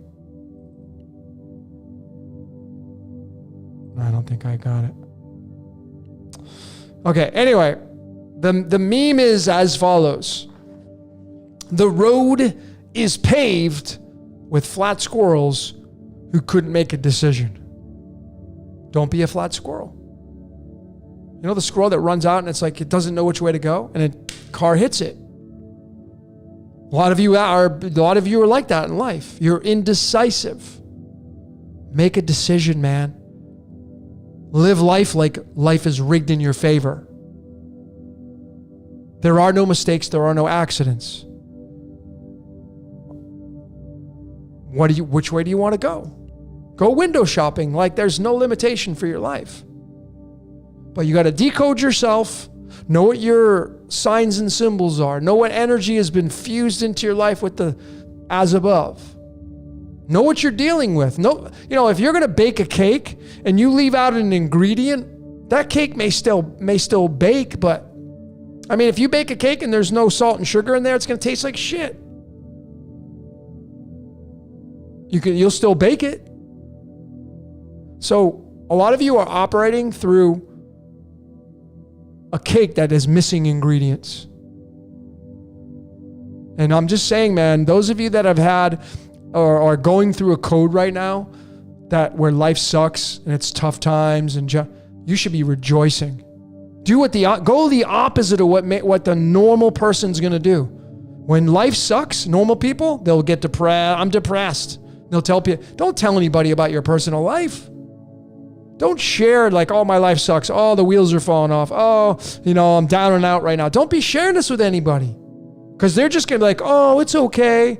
And you may get healing energy from them. Yes, but it's just going to enhance the nucleus of you being depressed or have anxiety or just stop with the nonsense and go rise above it and execute. Make a decision tomorrow to say, I'm better than this. And I'm going to go celebrate because I know that I'm in a down cycle and what goes down must come up. Just like the perfect example is life is like surfing. I've never done it once in my life, but I've seen it so many times. The surfer gets on the board and they paddle out looking for the big wave. And when a surfer finds that wave, they jump on the board and they ride the wave. Now, I don't know any surfer that I've ever seen get on a wave and then just jump off halfway through the ride. No, they ride it as long as they can. Some of you like to ride the wave when you're down. You love riding it. We have no problems riding things when they're good. Like, woohoo, life's great, it's amazing. But then when we're down, when we fall off the surfboard, maybe take a big digger, maybe scrape our arms, flesh comes off, you're too afraid to paddle back out again because you don't want to fall again. Some of you live in that fear state. You got to get rid of that and remember that there are no accidents or mistakes in your life. Everything's designed part of your script. So if you're hearing this message, I think you're supposed to hear the message. But I can't make you execute on the things I'm telling you. Only you can do that.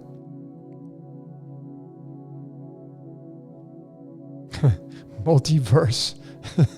My daughter and I made cake and it didn't have salt or sugar. That's funny.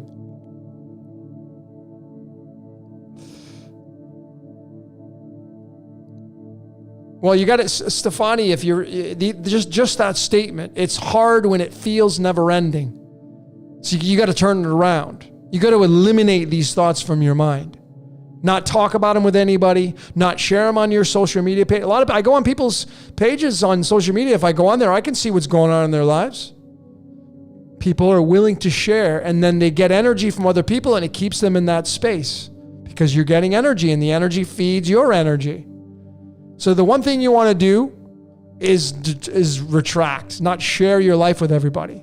And then own your space, own your shit. Stop doing the blame game. It's nobody's fault. Just go own it and laugh at life. Be like, okay, you want to push me down? Okay, cool. It's not going to last forever. It's just a cycle, folks. That's all it is.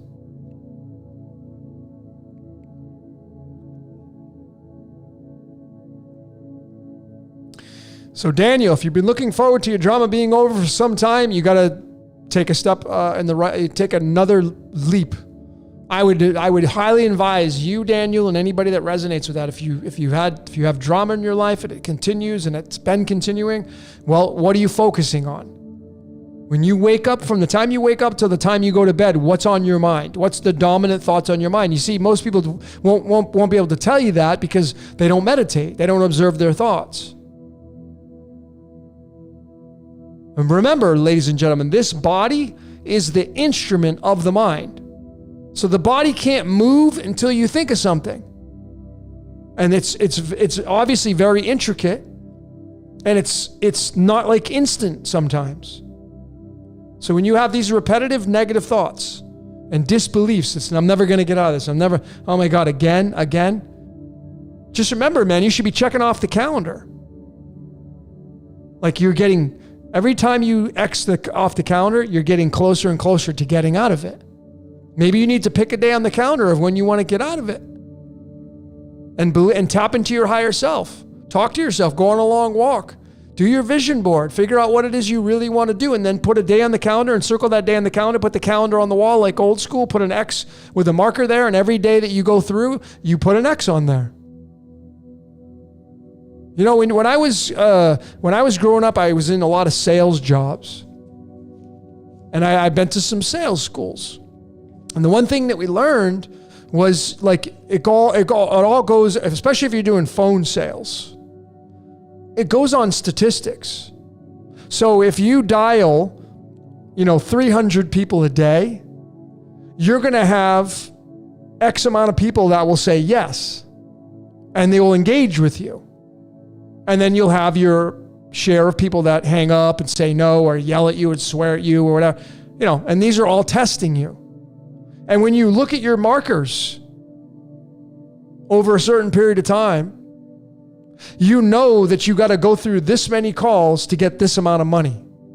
And then, of course, when you refine your skills and you get better at it, the statistics will change. And you may have to make less calls to make the same amount of money, et cetera, et cetera. But how to gauge that with life. How many days do you have to go through living a shitty life, a shitty experience? I don't know. But are you honest with yourself and saying, I'm doing everything I can to get myself out of this downslope? So if it was me, I'd go get a calendar, a big one, and I'd get a marker, and I would go into the calendar, and I'd sit with my list, I'd get my vision board done, I'd make my vision board beautiful.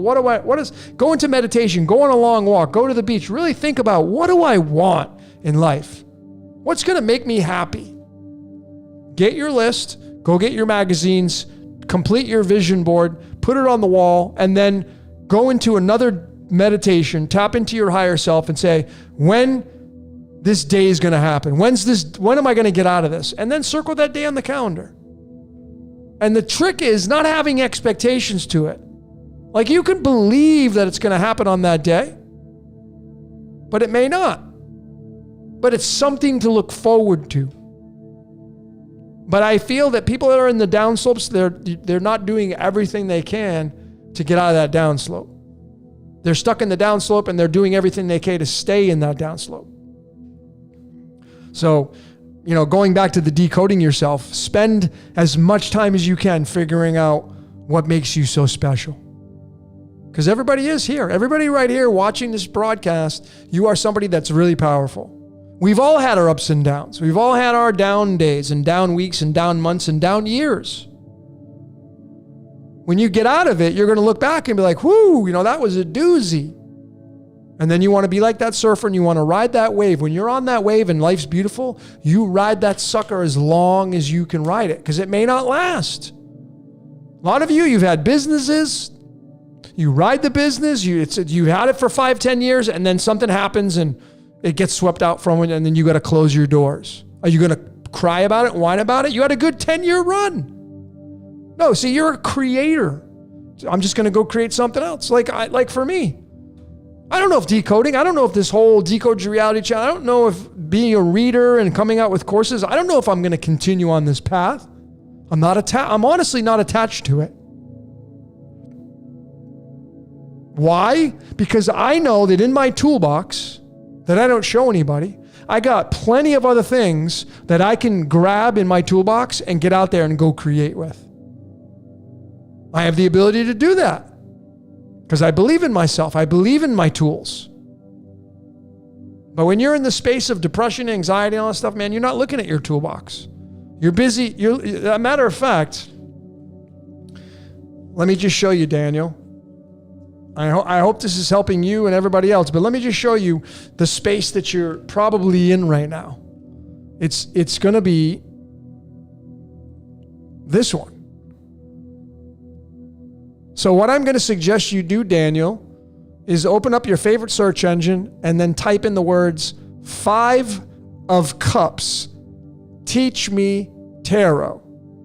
5 of Cups, teach me tarot. And you're going to probably come to the very first link. Let me just show you that so I can help you out. So you're just going to type in 5 of Cups. I could just type in teach me tarot. And here it is, the very first top link. You're going to click on that and you're going to read this, all of this information. Okay? And I bet the keywords to this card you will resonate with. And you see, you got to know what this means to get out of it. So go read about it. What does it mean? And then the card after that is going to be the 6 of Cups, which is going to be where you want to move towards. So then you want to read the next card, the 6 of Cups. Oops. Right here. Which is way better than the 5 of Cups. This is the space you want to get into. You want to go back to being a child again, being fun, believing in magic, believing in unlimited possibilities. Like, hey, what do you want to be when you grow up, Daniel? Oh, I want to be this, and you don't have a care in the world. This is the space that you got to get into. But if you're in that space of mourning and what that card looks like, this card right here, if you're going to stay in this space, see, this person right here is looking at these cups and they're spilled over and they're mourning. Like, oh man. And this is staying stuck in depression, anxiety, loss. But right behind you, there's some beauty. There's some cups that have something to offer you. You're just not paying any attention to them. You just got to you got to make lemonade out of life right now. You're not doing that. So stop wearing the black raincoat. Okay? Sending you a lot of love, brother. It's not that challenging to figure this out. But you got to accept the fact that you're stuck in this space. That's cool. The great part about being stuck in a space is knowing you're there. Acknowledging that you're there. Like you said, oh, I'm wearing the black trench coat. Cool. So let's take it off. And let's move towards the Six of Cups. Let's move towards becoming nostalgic again. Let's move to this. Look how beautiful that card is. It's the male giving the female the flowers. Not a care in the world. Not worrying about depression, anxiety, not looking life sucks, go back to when you can remember life was grand for you. And for some of you, if life's never really been grand, then go do a vision board. Man, it's the very first priority that should be in your life. Go create a vision board. Write down your top 10. Then circle your top 3. Then circle the one, which is going to be in the very center of your vision board. The one that's going to take up the most real estate. And then stare at that damn vision board as much as you can. What would life look like if you living from this space? That's going to fast track you out of your current situation. And remember, it's just temporary. It's not permanent. That's the great part about it. It's just temporary.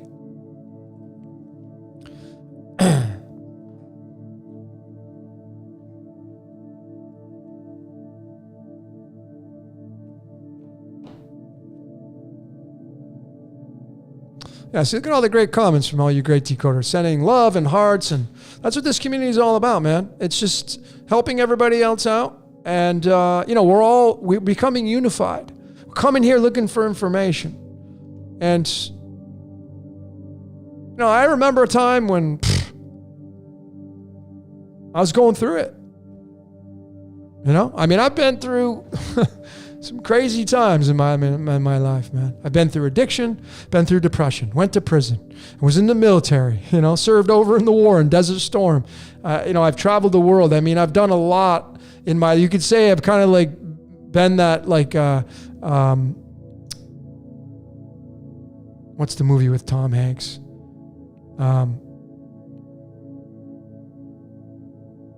Forrest Gump. It's just really interesting. But I've been through my ups and downs. And I know what it feels like. So I'm not just reading from a book or saying, I know what it feels like. And when you're not in that space, it's easy to see more clearly. And then you realize like I have the experience to help people out. Because I've been there. But if you want to see, there's a way to fast track it. The fastest way to earn money, go buy a scratch ticket. That's the very fastest way. Because it's instant.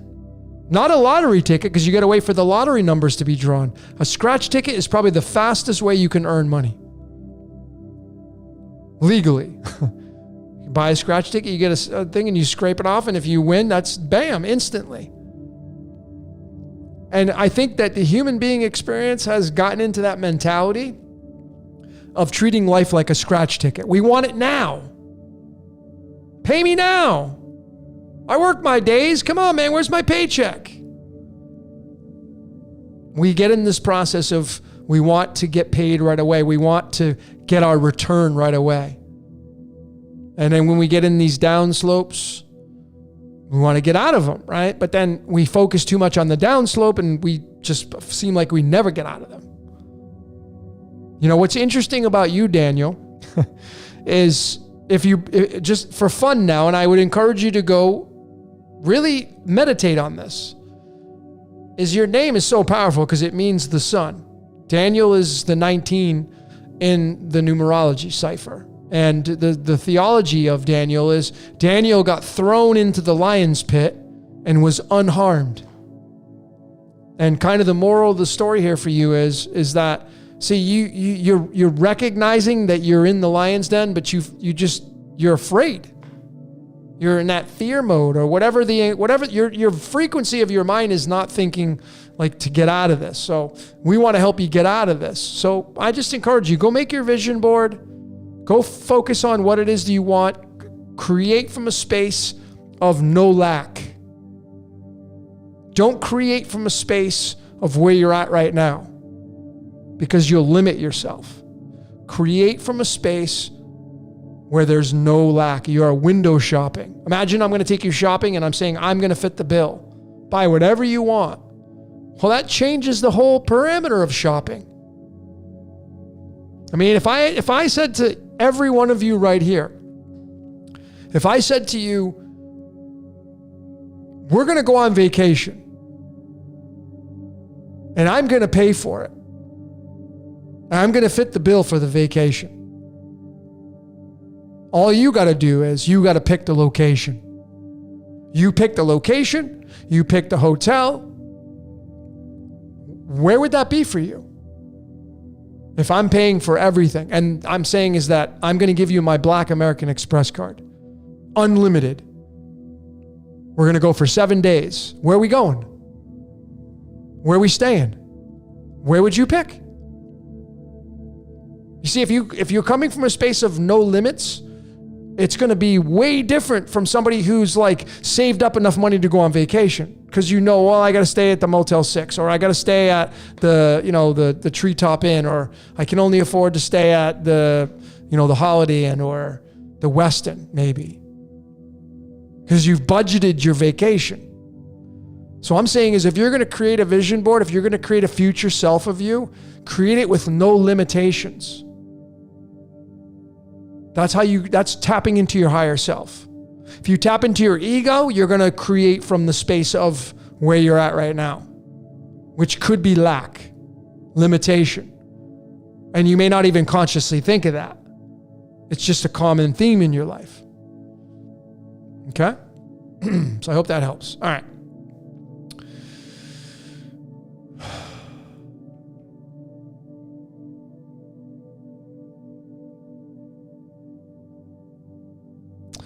Benjamin Schwab, nice to have you. What does Benjamin Schwab mean? Well, you probably have a middle name. You'd have to put it into the numerology cipher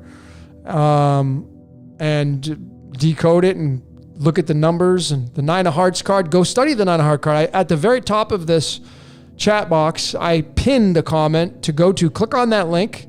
It's going to say itsallинthecards.com. Click on that link and then just go type in your birthday and go read about your card. It'll be a lot easier to read about it than me trying to tell you about it. It'll save you a lot of time. And, I don't have the 9 of Hearts card memorized, so you can read a lot more about it in its accuracy.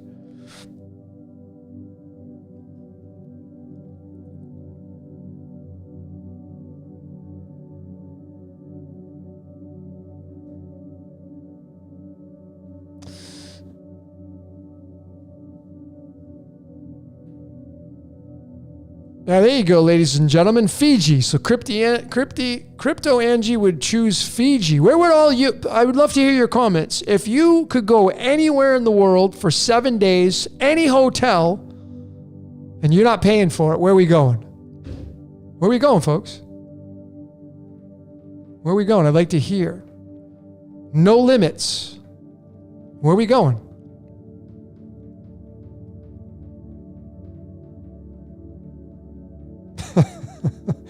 Michael the Wizard, we're all going to be dead soon. That's awesome. That's the comedy in this life, because that's something that seems to be the truth. Bobby says the Maldives. Okay. Japan, I love it. Dubai. All right. Ireland. Antarctica. Bali. Scotland or Alaska. Very cool. Cocoa Islands, Mars. Christine, Hawaii, of course. Christine, when you going, man? We've been talking about this now for 3 years? What's holding you back? What fear are you holding on to? It's never going to be the right time. It's never going to be the right circumstances. There's always going to be something standing in your way to test you to see how bad you want it. Come on, Christine. You should be in Hawaii already. That way I can come visit. Himalaya, Paraguay. Nice. Morocco. Egypt. Beyond Antarctica. Dubai, Japan, Mexico, Bali and Maldives. Santorini. Nice, ladies and gentlemen. Thanks for humoring me on that, Dollywood. You see, these are the things that we should be doing. Going back to being nostalgic. When do we ever do this? When's the last time you actually did this? Hey, where do I want to go, man? Logan's paying the bill. Where are we going? Thanks, everybody, for participating in this. Belgium. Okay, so here's something I would just challenge you to do. All of you that have participated in this. All right? Step number 2. Now that you've picked your location out, where you would go for 7 days on a vacation completely paid for. Okay, cool. So now, go pick out your hotel. Nah, you're not going to do that now, but just go have fun with this. You see, this is the higher self having fun. Being like a kid. What do you want to be when you grow up? Go pick out your hotel. What hotel would you stay at? How much is it a night? Don't just throw a number out there. Go find the hotel. And those of you that are creating vision boards, or you resonated with my message to Daniel about creating a vision board, well, go create one. It's okay if you want these nice things.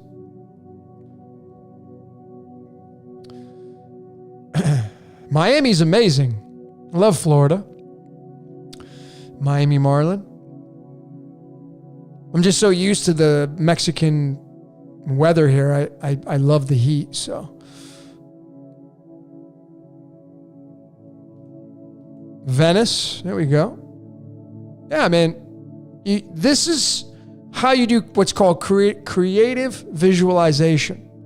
So there's meditation, which I'm a fan of. Observing your thoughts, not just focusing on the breath, and that's totally cool, but like focusing on your thoughts. What are you thinking about for 10 minutes? You're going to see life gets in the way. That's Mr. Smith and that brain of yours.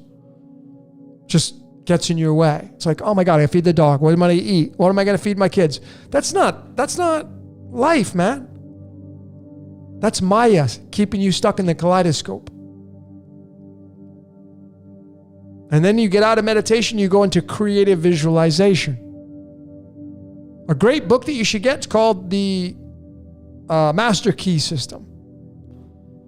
Let me see if I can. The Master Key. Let me just get it for all of you that are interested. It's my favorite book of all time. I've read it 20 times. No joke. I've read this book 20 times.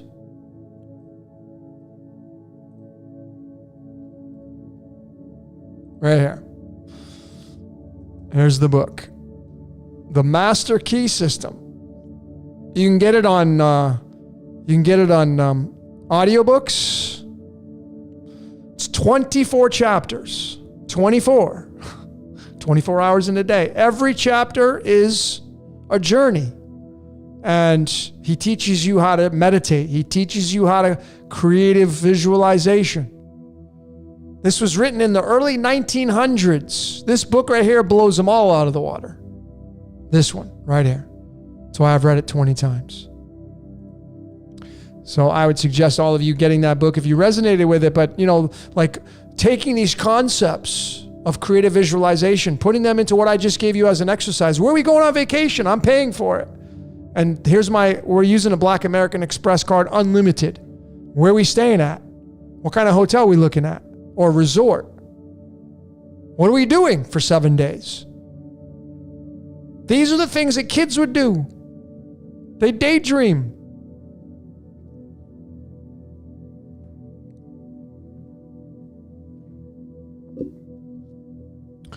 It's just fun, folks. It's fun to daydream, which is kind of funny. The word day, we're all daydreaming. I'm daydreaming. I'm using my imagination. Imagination equals 33. See, life will get in the way.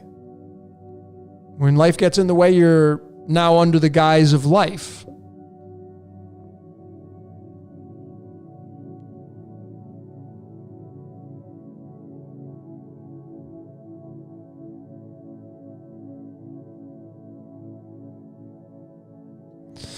Bridget says, no offense, it sounds too greedy. It's kind of like people are inclined for someone else to pay for it. I don't know if I'd feel worthy enough. Well, Bridget, I'm here to tell you, see, you saying that you don't feel worthy enough is a low vibrational frequency. So when you say these words, you have them in your biofield and they are holding you back from your liberation. So this is just a fun exercise. But if somebody did come offer that to you and you deserved it and you just like, nah, I'm okay. You're kind of like pushing away your liberation. Of course you deserve it. This is just a fun exercise to do. But when you say I don't feel worthy enough, I don't know if I would feel, that's like just saying, you might as well say I don't feel worthy enough. Why don't you feel worthy enough? It's part of your programming. That's got to go. That is holding you back. That's a low frequency stuck in the biofield holding you back. So get rid of it. Make the decision to get rid of it.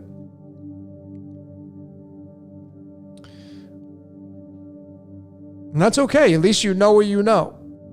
But see, the journey is all yours. It's a solo journey, life.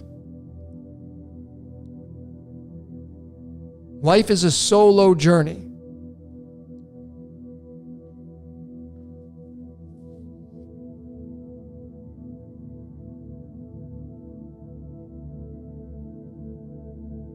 Casting a spell on yourself. That's right. Everything we say is a magic spell.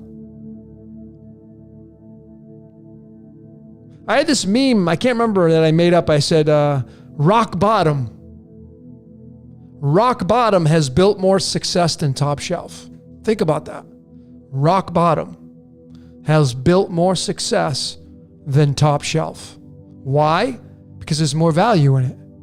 See, if you're born with a silver spoon in your mouth, that's saying like, there's nothing wrong with it. Like that's just part of your code.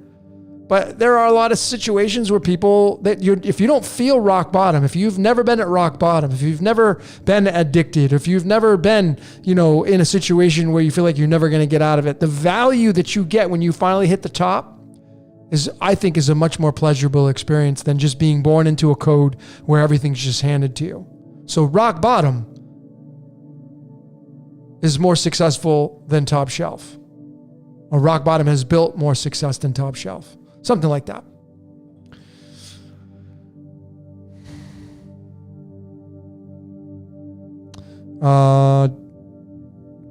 What is gratitude? Absolutely. One of my favorite topics. So what you want to do is you want to get into the zone of being a gratitude junkie. Gratitude is appreciating what's around you. So, I've had conversations with myself. I've been in these circumstances. I hear people, I have friends that when I get on the phone with them, they're not being grateful for their life. They're complaining. This is wrong. This is broken. It's their fault. This is happening. I don't know if I can do this. If they really heard themselves on a tape recorder and then you'd point it out to them, it's undeniable. Maybe you're in that space. So you got to flip it. You got to make the decision, like acknowledging that you're in that space, and then being a gratitude. How do you become? What are you grateful for in your life? Even if you're in a shit experience right now, there has to be something you can look at in your life that you could be grateful for. I'll give you a perfect example. It will be undeniable for you. When you get in the shower, next time you go take a shower, have you ever looked up at your shower head and said thank you to the shower head? Probably not. And you might think it's silly. But you see, that shower head cleans you. If you live in a environment like I do in Mexico, you get sweaty, it's humid. You get in the shower, it's very relieving. The shower's amazing. You get in the shower on a cold morning, it warms your bones. How many times do you look up at that shower head and say, thank you? Thanks for giving me this amazing shower that, I mean, it's 60 degrees outside or it's 20 below zero and I get in the shower and it's nice and warm. Or how about the bathtub? When's the last time you gave gratitude to the bathtub you sit in? You ladies, mostly. You're laying in that bathtub, you got the bubbles, the music's playing. You're off in Never Never Land. But have you ever sat there and said thank you to your bathtub for allowing it to let you sit in it? Its job, the job of a bathtub is designed to give you baths for the enjoyment of, detoxing, and you put some Epsom salts in there or whatever. You burn some whatever. But when have you ever said thank you to your bathtub? Probably never. That's not being in a state of gratitude towards your bathtub, because your bathtub is designed, the job of your bathtub, and it's all frequency now. Okay, this whole reality is nothing other than frequency. The bathtub may not be able to say anything back to you, but I believe that everything in this reality just wants acknowledgement. And when you acknowledge everything around you, everything gets acknowledged back. Why does your car seem to drive better when you wash and wax it and then you drive it? Pride of ownership. Pride of ownership. You're acknowledging your car. So when you're looking up at that shower next time and you're rinsing and cleaning yourself, thank you to your shower head. How about your teeth? When you're brushing your teeth at night or the morning time, have you ever said thank you to your teeth? Those teeth are alive. There's blood that moves through them. They're alive. Have you ever said thank you to them? You know how many times these teeth in our mouths have chewed the food for us to enjoy and complete the satiation process when the stomach says, feed me? No, we don't pay any attention to the teeth. They get no acknowledgement. Every night before I go to bed, I strive to, but when I go to bed at night, I have my ritual. Of course, I brush my teeth and then I floss. I really pay attention when I floss. And I'm really talking to my teeth. We're going to clean you up, man. We're going to clean you up. I'm acknowledging my teeth. That's being grateful. Just taking a walk down the street. When's the last time you said thanks to your sneakers? When's the last time you said thanks to your feet and your legs for taking you on that walk? Those of you that wear glasses or contacts and you rely on those to see, when's the last time you said thank you to your eyes or your glasses or your contacts? Probably never. But you see, I believe if you get in a state of gratitude at this level, and I speak from experience because I'm doing this stuff. I'm walking it. I'm living it.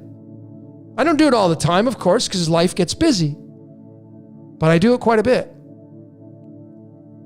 My refrigerator, I pretty much have a name for a lot of my things in my place. And I'll drop this for all of you. I'm going to drop this for all of you. I'm working on an ebook. I don't know, somebody will probably maybe copy this. I don't care. I feel compelled to tell all of you this. But I have this thing I'm working on. And it's somewhere around the lines of name your body. Name your body. So I came up with this idea because I had a friend who probably still is having issues with their kidneys. And I said to her one day, I said, have you ever named your kidneys? They're called kidneys, your kids. Have you ever named them? She's like, named them? Yeah, those are your kids. And I said, they're sick. I said, I'm going to suggest you give them names. Like they're your kids. You talk to your kids. Those of you who have kids, you talk to them. You're telling them by their name, talking by their names. What's the difference between having a fleshly kid or having a kidney, 2 kidneys? So those of you that have injuries, or maybe your spine's jacked up, or your back's jacked up, or you have problems with your gallbladder or your lungs, name them. Put a name to those areas that are suffering, and then talk to them. Have a conversation with those things that you name. Tell them it's going to be all right. Tell them that you're going to help them out. Tell them that help is on the way. And encourage them, like just like you would, if a child of yours was like in trouble. Many of you that have kids, your kid's in trouble. What do? You sit down with your kid. You tell them it's going to be all right. You give them love and compassion. Why do we not do this with our body? This is our kid right here. It's our temple. So anyway, I have this concept. I have this, ebook I'm working on, and it's all based upon naming your body. And then talking to these areas of the body.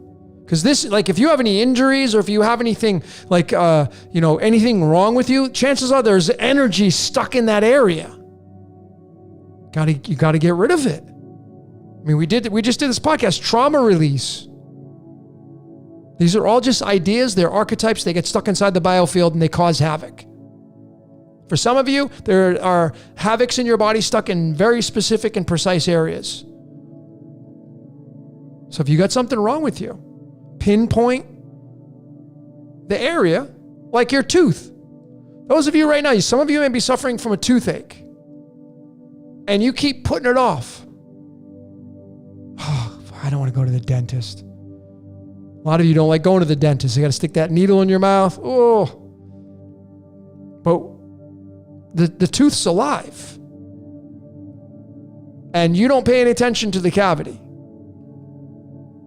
You just put it off, you put it off, you put it off, you put it off. Next thing you know, you go into the dentist, and the dentist is like, I got to pull the tooth. Or give you a root canal, which is going to cost you 4 times the amount of money.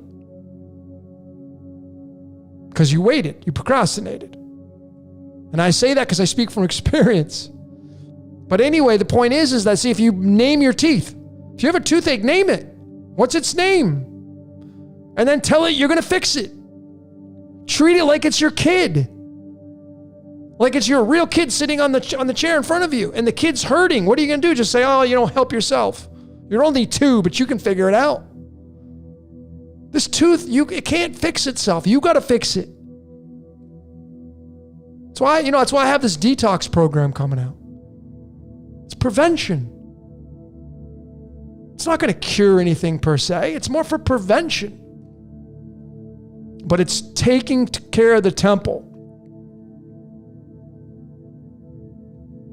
I can tell you, I have I have something on my back, in my spinal cord. I talk to it. It's going to be cool. I'm going to fix you. I can fix you. I'm going to fix you. Help's on the way. But don't just talk to it and then don't do anything about it. Talk to it like it's a real kid and then go do something about it. Name your body. Name your body, okay? So I hope that helps some of you. These are concepts, like I have tons of concepts, but like this is a pretty big one. I'm going to write an ebook on it. Name your body. Name your kidneys. Name your lungs. Name your gallbladder. Name your liver. Talk to it. Have a conversation with it. That's it. It's not that difficult. It's not that difficult. But we don't do these things. So the original thought of this was, Daniel was asking, give us an example of gratitude. Well, again, give thanks to your shower head. When you wake up in the morning, getting in the habit of saying thank you to your mattress. Give thanks to your pillow. Give thanks to your blanket. Say thank you to your AC that blew on you all night and gave you a good night's sleep because it's really hot and muggy outside. Or your fan. We're in the habit of saying maybe like, oh, I love you to our pets. Because they give us love. But the fan doesn't talk back. The shower head doesn't talk back. When's the last time you said thank you to your car for driving you to work all these years? Probably never. See, when you buy a new car, there's pride of ownership. Any of you that have bought a new car, you buy the new car and you drive off the lot and you get this big smile like, oh, I can't wait to show this off to all my friends. And you're like, I've said this before, it's just kind of funny. Like someone tries to get in your car, oh, you can't eat in here. Don't bring that coffee cup. You can't put coffee in here. No. New car, right? Totally different environment for you. And then you get in the same car a year later and there's French fries on the floor in the back seat and, stains all over the place. Like, what happened? You conformed to the new car. It's not new anymore. It lost its luster. And that's exactly, I feel like, what we do to our bodies. They lose their luster and we take them for granted. We don't pay any attention to it. We don't name our body. We don't talk to our body. We don't treat it like it's a temple. We treat it like it's going to last forever. We beat it up. We punch it down. We kick it. We fill it with anxiety and depression and all these thoughts that are not even, they're not even going to help us progress into a human being that's going to be limitless. That's what we do. We feed it with a bunch of garbage. So the point is with the new car is that we conform and then we don't pay any attention. So we want to start paying attention to everything around us, being grateful. Your car, even if it's 5 years old, hey, it gets you to work every day.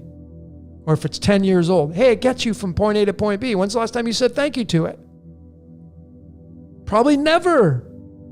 I talk to my computer, my phone, I'm always, everything. This thing right here, man, I can see my parents from thousands of miles away on this thing. Amazing device. When's the last time you said thank you to your cell phone? Probably never. Why? I mean, are you that far above it? That's the space of gratitude I'm in. And then, when I walk outdoors, I make sure I'm walking and I make sure I'm aware of where I'm stepping. I don't want to step on any insects.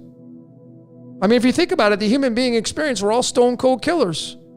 Constantly stepping on things. Can't help it. But if you can help it, would you consciously do it?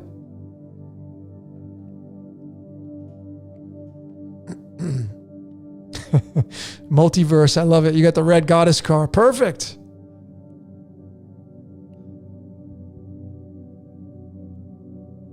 Well, I wouldn't name Miriam. Yeah, I know there's a lot of teeth, right? You don't have to name them all. But if you have one that is giving you some kind of pain, name it. And say it's going to be okay. And we're going to fix you up. We're going to get you patched up.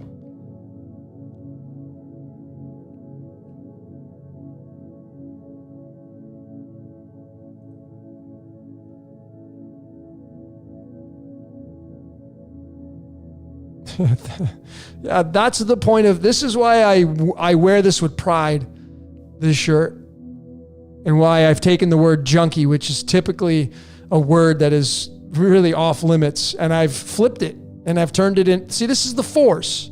The word junkie, when you say junkie, the typical connotations to that word is negative. But when I put the word gratitude in front of it, I just flipped it. Now it means something completely different. You see? So there comes a time when we look at our perspective. And when you just stand and wear this with, like I wear this with pride. And it reminds me like, man, I'm grateful for the things in my life. Every time I go to the store, folks. Every time I go to the grocery store almost every day. I'm fortunate, I live in a town I can walk everywhere. It's awesome. So the grocery store, I like going every day, almost every day. And 9 out of 10 times, when I'm checking out and I put my card in the machine and I get my approval, I pull it out, thank you, to my bank. Every time I do it. Because without that bank, I don't have a transaction. So I'm grateful for the bank. Grateful for it. I'm grateful for YouTube right now. Because without YouTube, we wouldn't be all here together broadcasting this. I'm grateful for Rode, the mic, the company out of Australia. You can hear my voice. My lights, my camera. my MacBook, my Mac Mini, my Rodecaster Pro, my whole setup. I'm grateful for all this stuff. I acknowledge it because it wants acknowledgement. It may not say anything back to me, but without it, you wouldn't have Logan here telling you all this stuff. Without this stuff, I wouldn't be here doing this. So you want to be grateful for these things in your life, man. And when you're filling your life full of gratitude, your heart gets bigger, compassion opens up, and you're less likely to focus on the things that you don't like in life. I know a lot of people who have it made in life. They don't have to worry about nothing, but they're not focusing on gratitude. I don't know. I mean, I get it. Like, I'm a minimalist. And I have so many things to be grateful for. I could literally pack up 2 bags and get the hell out of Mexico. I'd leave a few things behind, but see, I'm a guy who I could walk away from everything and I wouldn't care. Don't care. I'll just replace it because I can do that. I believe I can do that. I'm in that space. I live a life of a minimalist. Pick up and go wherever I want. Gives me a lot of freedom. I don't have the taxing mindset of like, I got to worry about this and parking this here and this and that. I've built my life around being this, but this is how I roll, right? Some of you don't roll that way. Some of you have to, buy a car, insure the car. You're going to drive back and forth to work. But be grateful for that. Every time you pay your insurance, you should be giving gratitude to the insurance company. Every time you pay a bill, are you complaining about it? Like, oh, damn, freaking bill. That's the wrong frequency to live from. When you have a bill and you're paying it, you should be giving thanks to the company because you got something in return. You're paying for it, yeah. Like, I'm paying my rent. Well, the rent just put a roof over your head for the past month. Aren't you grateful for that? You may be living on the streets under a newspaper. You're not paying any rent. This is what it means to be a gratitude junkie, folks. Living from this space.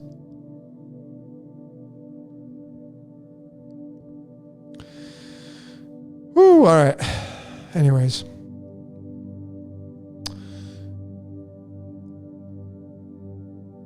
Just live it, man.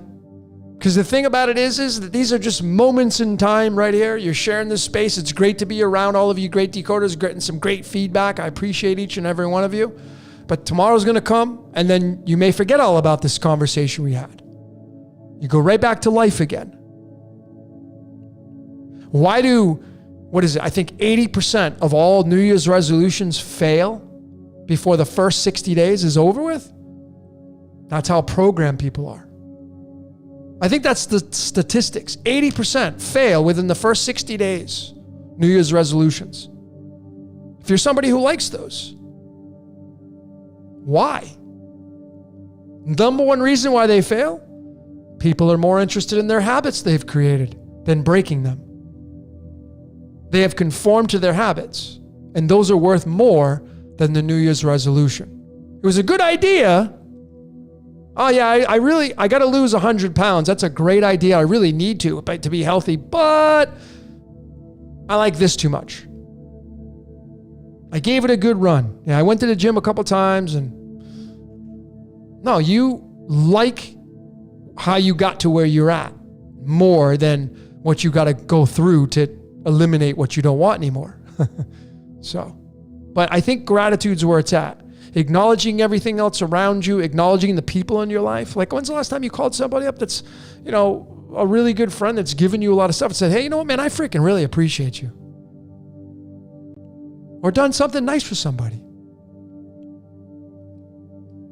And I was at the grocery store before, and I'm in the line, and this lady was having trouble. I don't know what the hell was going on. And I was in a rush, so it's kind of promulgated it for me. You're like, you know what? Just here, I'm just going to pay for your tab. It wasn't that much, but I'm like, I was in a rush, and I may not have done that if I wasn't in a rush, but nonetheless, it was the gesture, and I made the lady's day, right? Like, she was probably in a rush.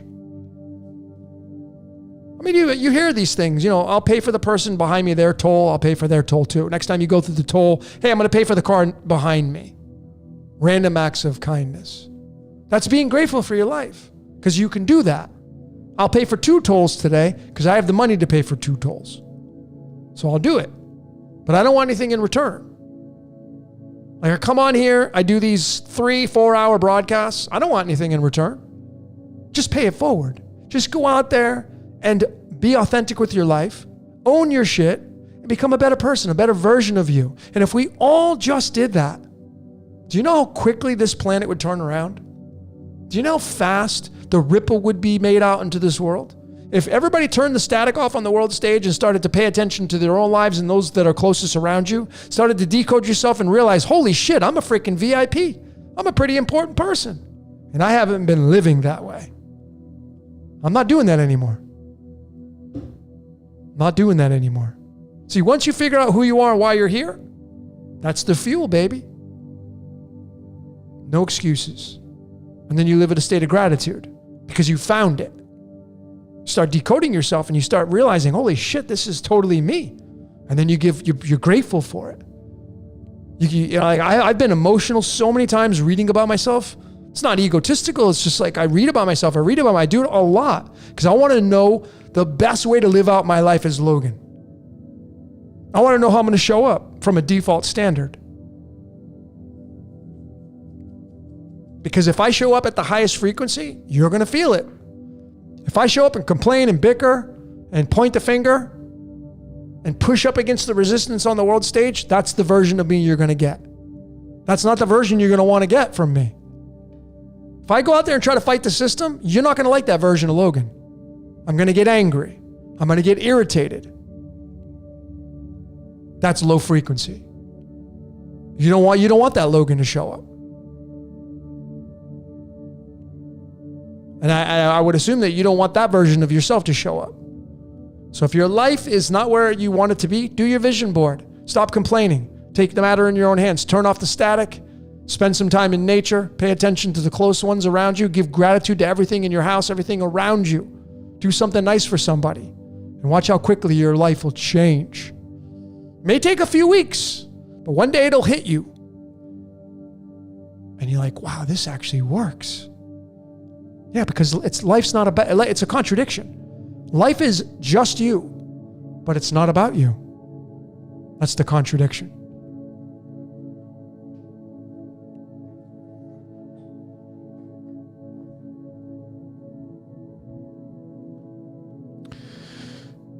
Whew, all right.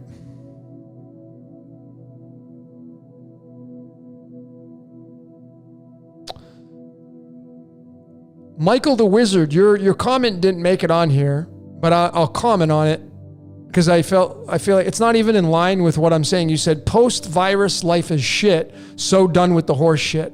So can you please, I'd love to hear your answer because I'm going to put you on the spot since you're here. Do you think that's high frequency talk right there? Or would you say that's low frequency? Be honest now. That comment you made, so done with this horse shit, do you think that's a positive comment about life? What are you focusing on?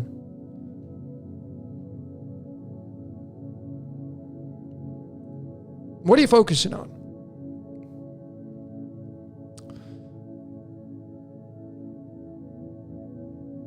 Do I like Abraham Hicks? Ask and it is given. Yeah, I love Abraham Hicks.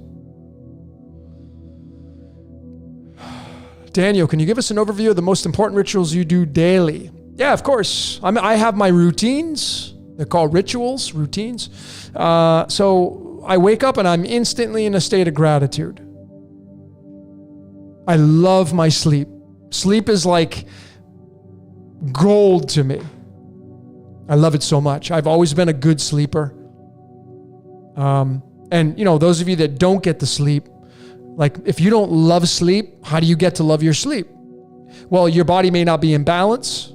So you got to pay attention to the temple. Clean out the body. The very reason why you may not be sleeping well is because you have a chemical imbalance or you have an assimilation problem with your digestion and you're not getting the nutrients. Something's off. It takes time, right? But anyway, I give thanks to my bed. and my pillow and my blanket and my AC. And I get up and I do my oil pulling. Now, oil pulling is, I just use coconut oil. I put a little bit in my mouth, like a couple tablespoons, and I set my timer on my phone for about 10 minutes, and I just swish the coconut oil in my mouth back and forth in between my teeth as best as I can. Why do I do that? Because in the morning time is when your mouth has a ton of bacteria in it. You haven't opened your mouth in 8 hours. Sometimes there's leftovers of food that you didn't catch with flossing or brushing. So I oil pull. And it whitens your teeth, it cleans your mouth, and I spit that out and I rinse out with water, and then I drink. The very first thing I do is I give love to this water, love you water, right? And I drink a whole liter. Before I do anything, I devour 1 liter of water. The reason why I do that is because I haven't drank water in 8 hours. Go 8 hours without drinking any water during the daytime, you're going to get really thirsty. So you're typically dehydrated when you wake up. So you want to hydrate. Give thanks to the water. This is the Christ, by the way. It's the body. It's the water. I drink the water, and then, whatever I'm going to do, my daily routine, sometimes I go in front of the computer right away. Sometimes I don't. But I drink my water. And then if I don't, I typically go to the gym 5, sometimes 6 times a week. I get out in the sun. I go to the beach. Not at the beach, I'm up on the rooftop, getting sun, taking advantage of the sun, talking to the sun when I get out there. I'm talking to the sun, giving thanks to it. Because it gives me this life. I'm grateful for it, for doing that. So I talk to the sun. I give a lot of thanks to that, and then I go on my walks. I put my music on, whatever. I either walk into town to the gym, or I take a taxi and I walk back, and then my day starts. If I don't have any appointments, I do my stretching, my workout. I come back. Then my day starts. Really, my day doesn't really start until after like 5 o'clock, 6 o'clock. If I have a reading, I do my reading, and then I get into my decoding.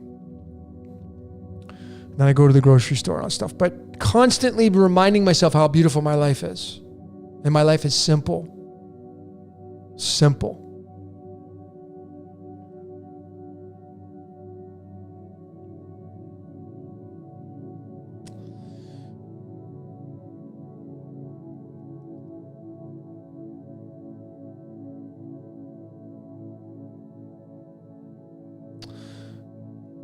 Yeah, if you can just wake up grateful every morning when you get out of bed, that's just a good way to start your day.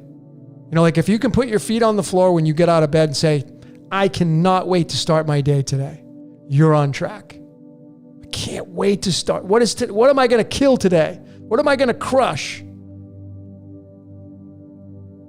That's the best way to start your day. It helps to live in an area that like I decided to come here. Mexico. It's a paradise. And it's so cheap to be here. So if you feel the urge to come live in Mexico, then do it. What are you waiting for? You're not going to die if you take that risk. But anyway, I surround myself with paradise because when I wake up and I'm in paradise, and that helps me get in that environment, that space. The sunlight's so important because it gives you life. Affects your mind. Sun gazing, exactly. What's up, Gabs? So I have one of my best friends in here who's an amazing healer. She got the healers there. Sun gazing, that's right. I do that too. I don't do it as much as I should. The unfortunate part being here where I'm at is, for some damn reason, I live in a building that there's a rooftop. So I can go to the top on the third. There's no one here. Be all there by myself. But for some reason, I go out there and sun gaze at 6:30 and there's cloud cover. It's just like, okay. But then I have some people telling me they sun gaze at all different times throughout the day. And their eyesight's getting better. So there is that. there is that to go with. But the sun is I was born on a Sunday. I got the sun on my hand. That's why one of the reasons to remind myself life's a freaking joke. It's a comedy. It's a script. I'm just living out my script. I live my life like everything's to my advantage. I can't lose. And there's no such thing as winning and losing anyway. Life just is. It's so beautiful. And I'm grateful for everything that I have around me. And when it rains, I give thanks to the Christ, because every time water comes around, that's the Christ. So when it rains, it cleans. I know it's feeding the animals. The animals are going to be able to drink. The insects are going to get their water. The plants are going to grow, giving off carbon monoxide to keep this whole ecosystem running. See, these are the concepts that I'm constantly reminding myself and why it's so amazing to be alive.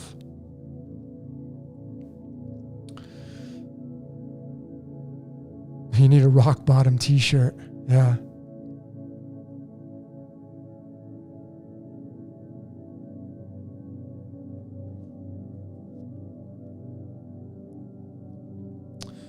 But these are the concepts that I live out and strive to live out on a day-to-day basis, especially, like I said, if you can get into the space of loving everything around you and realizing everything's part of the ecosystem, the good things that we call good and the bad things we call bad, realizing they're all working together in unison to create this environment that we call life.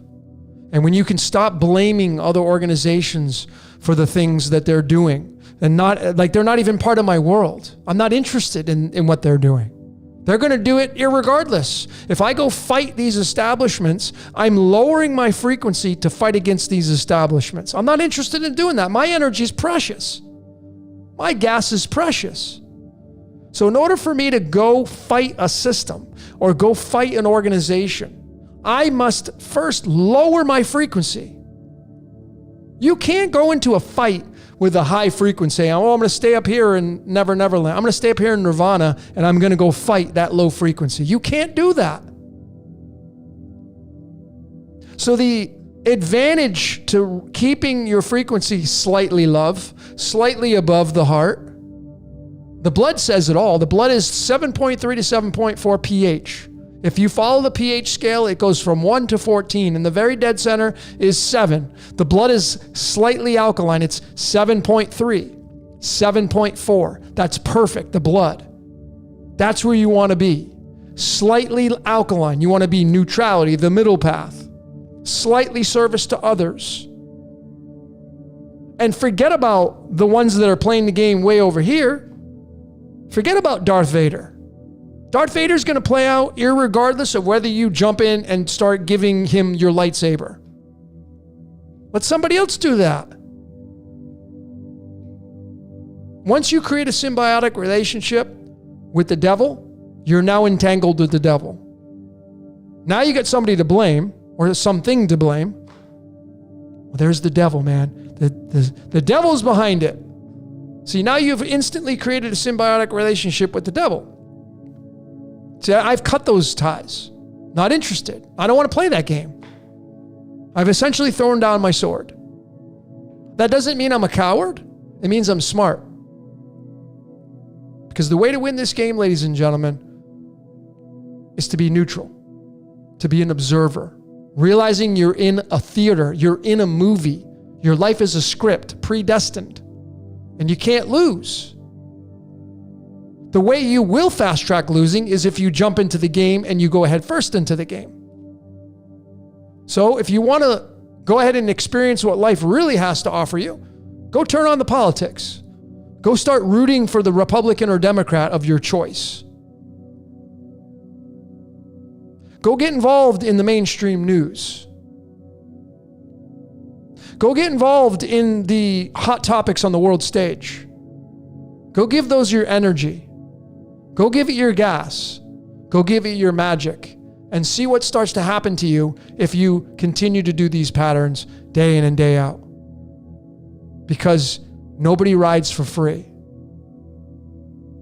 So if you continually give your energy to the powers that be on the world stage, the predators, if you go fight against them, you will be fought back against. And you'll feel it.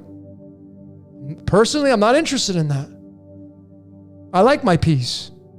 Now, if something, of course, encroaches on my life and I got to, take a stand or something like that, that's different. See, like people, I did the Vibes Up TV and they asked me, did I get the you know what? And I said, no.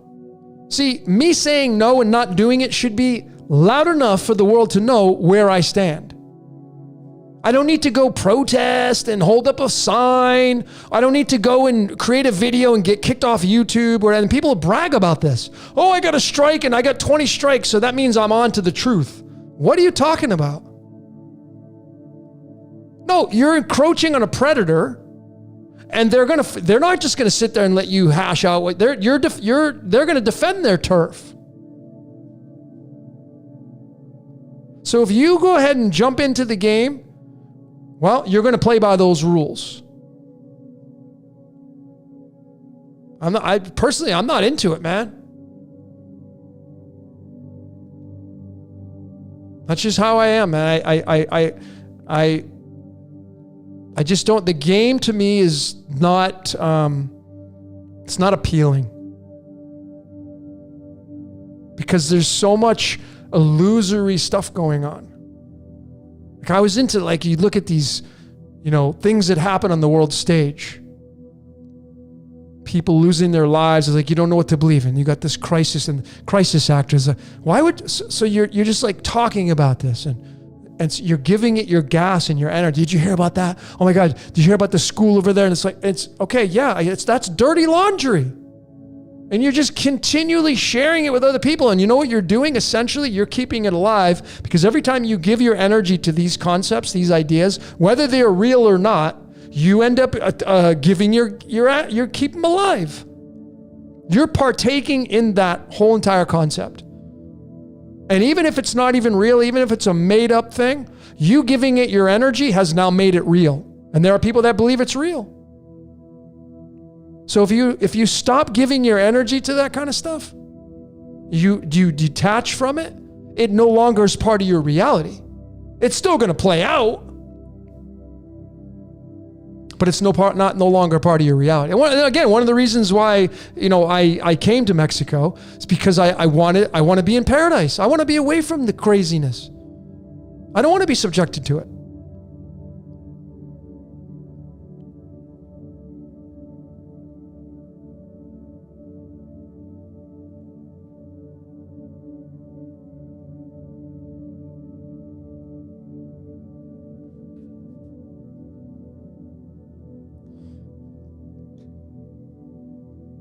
I just wish really people could get these concepts, but unfortunately, I shouldn't even say unfortunately, because that's just the way the script is. The majority will never get it. I'm rewatching right now in bits and pieces the Terminator, the very first 1984 Terminator.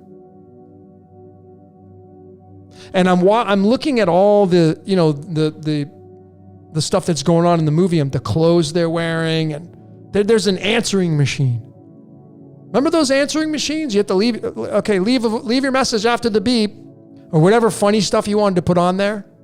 Who the hell uses an answering machine these days? There's no such thing. They don't even make them anymore, I don't think.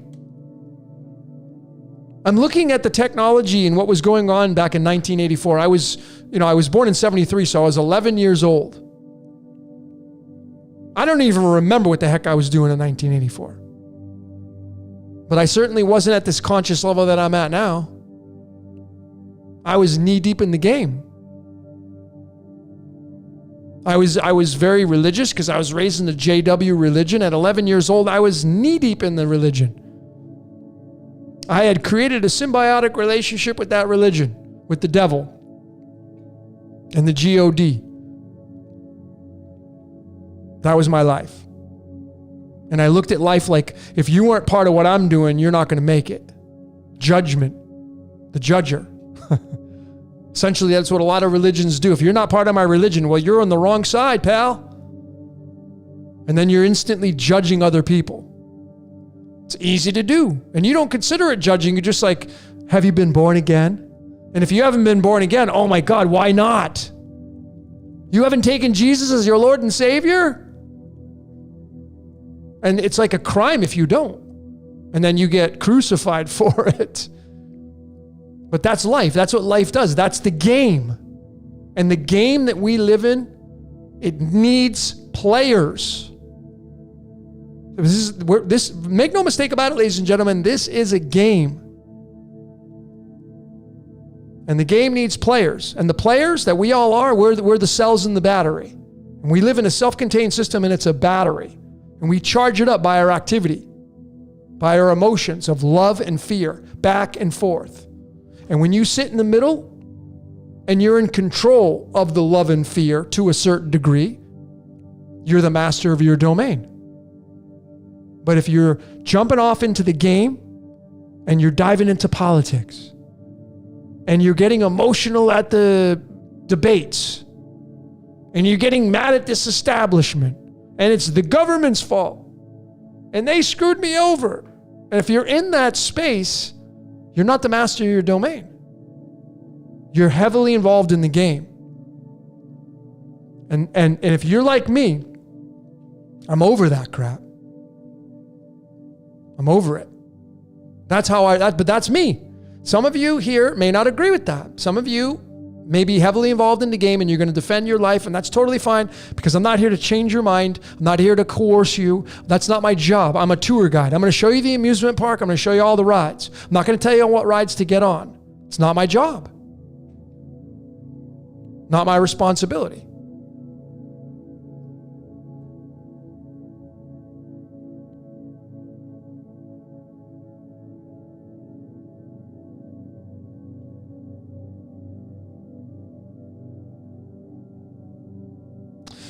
Philip K. Dick's simulation theory. I haven't really read too much about that. But what I will say is, and I have a decode coming out on this. Something I found just the other day blew my mind. So I've been studying the domes in churches. And we know, the Vatican, okay? Powerful archetype. Very, very powerful. What's behind it doesn't matter. Let's just focus on it's powerful. Over 1 billion Christians are subordinate to that church. It's a lot of power. People pray and they run by the Bible. A lot of power. Okay? Well, one of the famous places in the Vatican City is called St. Peter's Basilica. And that basilica, there's a dome there. I'm studying that dome. And that dome is exactly how a breast is shaped. Okay? It's exactly how, and when when a woman gets pregnant, it's exactly what the stomach looks like. And the way in is the umbilical cord. The way in is the nipple. And so these domes that are on Capitol Square and St. Peter's Basilica, the dome, there's a way in. And inside that dome, all the way around, is a polygonal shape that is 16-sided. 16. So there's a very, very important relation to the number 16 and the dome. And just the other day, someone reminded me about time travel. And I had watched a video from this guy named George Van Taggart. You may have heard of him. He's dead now, but he was a UFOologist, and there's a place out in California called Big Rock. And out in that area in Yucca Valley, there's a place called the Integnatron. And I went and looked at it the other day, and lo and behold, on the inside of that dome, there is 16 spaces all the way around it, which is a match to St. Peter's Basilica. Now that Integnatron is very important. Out in Big Rock with George Van Tassel, He said on May 23rd, I think it was, of 1950 something, he was visited by aliens. There was an airport out there. And the date itself, because I always fact check it against the cards. Always. I think it was May 23rd. No, it was May. No, it was. I don't remember the date. But anyway, the day that he chose of the story of when he was visited by aliens that were far superior to us. Levitation, the saucer, everything. And this guy's telling us, so you can watch it right on YouTube, because he was telling you, what's time travel? It's 1 over F/T. Or I'm sorry, it's frequency 1 over T or something like that. It's frequency and time with the number 1. That's time travel. Someone's asking about time travel. But here's the crazy part. Okay? And I'm going deep with this one on this decode I have coming out. The day that George Van Tassel said that the aliens visited him out in Big Rock, out in Yucca Valley, California, outside of Los Angeles, was on a day that was tied to this card right here. This card right here is the same card, the same one that Elon Musk has for his birthday. Is that a coincidence? Well, not when you know the things I know. This is the 15th card in the deck. And it's tied to the Devil card in the Major Arcana when you look at the tarot itself, because the tarot is going to give you the pictures of that, folks. Okay, all tied to the Dome and the Vatican, all the secrets of the world. And, George Van Tassel said when he was visited by these aliens, they gave him technology that wasn't of this universe yet. He says that they would sit in chairs and they would just disappear 3 times in a row to prove to you that they're beyond the human scope of what it means to be a human being. But here's the 2 of Clubs card in the tarot. This card right here is card number 24.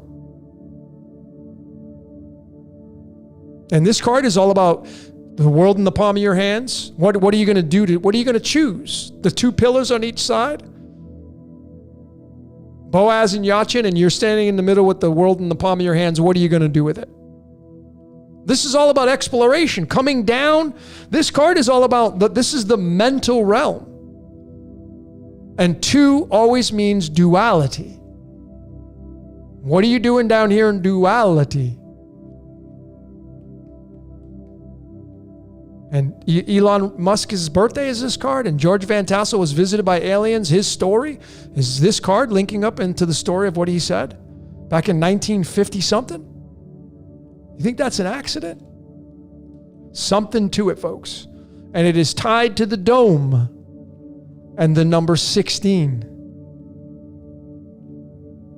On a chessboard, there are 16 pieces for black and 16 pieces for white. And the entire chessboard is 16 times 4, which is 64.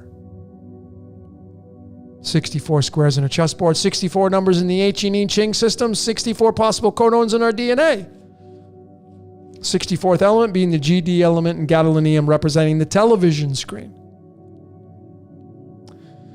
So this is kind of what my reason. Someone had asked about, well, what do I think about? That's what I was led to. I'm sorry for that's just kind of me going off on my tangent. But anyway, ladies and gentlemen, the Dome, man, woo! And then going even further with the Dome, that's the Vatican Dome, St. Peter's Basilica. Then you have the Dome in Jerusalem. I'm going to tell y'all. It's called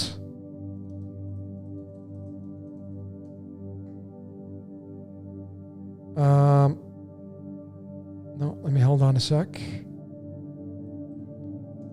The Dome in Jerusalem, where Jesus supposedly was at, the old city, the Temple Mount. It's called the Temple Mount. I think it's what it's called. Temple Mount. Yeah, the Temple Mount. Yeah. No, actually, hold on. Is that it? No, maybe that's it. No, that's actually... Okay. Anyway, I don't want to spend time trying to figure this out, but the dome that is where in Jerusalem, where Christianity and all that stuff supposedly has its roots, that dome is an 8-sided dome, which is an octagon.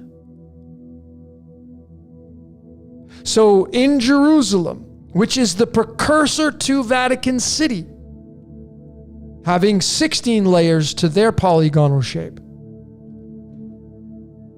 the dome in Jerusalem is an 8-sided dome called a octagon. And you know, the humor is, those of you that are fans of the UFC, what do they fight in? They fight in an octagon, an 8-sided polygonal shape. It's just hilarious to me. So you have an 8-sided polygonal shape in Jerusalem, 16 polygonal shape in St. Peter's Basilica. Those two cities are in bed together. 8 is magnified twice into 16. 8 is oxygen, 16 is sulfur. And I'm telling you, there's so much meat and potatoes to this, folks, it'll make your head spin. The secrets behind the secrets that are all coming out. Yeah, the octahedron, Crypto Starling. Thanks for, yeah, it's not the octagon, the octahedron, excuse me. Correct. It's just awesome, folks. It's just awesome. This whole, what this is showing me now, like I wasn't planning on rediscovering time travel again, George Van Tassel. I had watched these videos years ago. But it resurfaced. And there's something to this. And why would Elon Musk have the same birth card as the date that George Van Tassel was visited by aliens to give him secret information about time travel that's tied to the Two of Clubs? Why? Well, I don't know, but I'm going to get to the bottom of it. And I can't wait to share it with all of you. It's going to be fun. All right. What food do I eat every day? Well, kind of, to be honest with you, I'm really bored with food. I know that sounds a little crazy. I wish I didn't have to eat. I have more energy when I don't, sometimes. But I get my habits. I get my routines. I eat a lot of salads. I have a salad usually every day. I have a hydroponic at the grocery store. They sell this hydroponic lettuce. I love it. It's fresh. It's light. It's airy. And I buy the English cucumbers because it seems like they're only, you know, the cucumbers are sold at the grocery store. They're so freaking big. They look like missiles. Like as big as a horse's leg. I'm like, how do you get a cucumber this big? So it's like I don't buy those. I buy the English cucumbers that they put saran wrap over, cellophane, because I know those are still real. The other cucumbers don't look real. But anyway, I have a salad, usually the cucumber with the lettuce, and I'll do a green pepper in there as well. And I just do olive oil, lemon, and I love my nutritional yeast. Salt, pepper, sometimes some pistachios. I do some croutons sometimes. I know they're more acidic, but gotta die somehow, right? So I'll have a salad usually every day. In my first meal of the day, if I go to the gym, I usually have oatmeal. I buy the Bob Mills gluten-free oatmeal, the ones that are the quick oats. They're basically just chewed up oats or blended up oats to make it easier on the digestion. I don't use water or I use juice. I use orange juice for my oatmeal. I know that sounds but I don't cook my oatmeal. I just get the quick oats, I put them in my bowl, I pour the orange juice. I buy orange juice that's freshly pressed here. I either buy orange or pineapple or coconut, mix them all together. And then I have my oatmeal. Then I go to the gym. So I have a lot of fuel to go to the gym. But if I'm not doing the oatmeal, I have yogurt.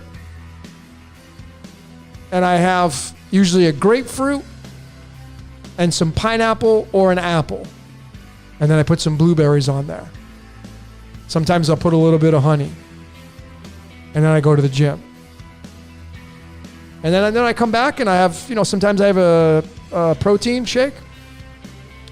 I started getting in the habits lately of drinking raw eggs again. I do like 3 a few times a week, but I'm probably going to start incorporating more, just 3 a day. And, again, giving gratitude. When I'm drinking I don't like the taste of eggs, so I don't eat them solid. I drink them raw. I've always done that all my life, even through my bodybuilding years.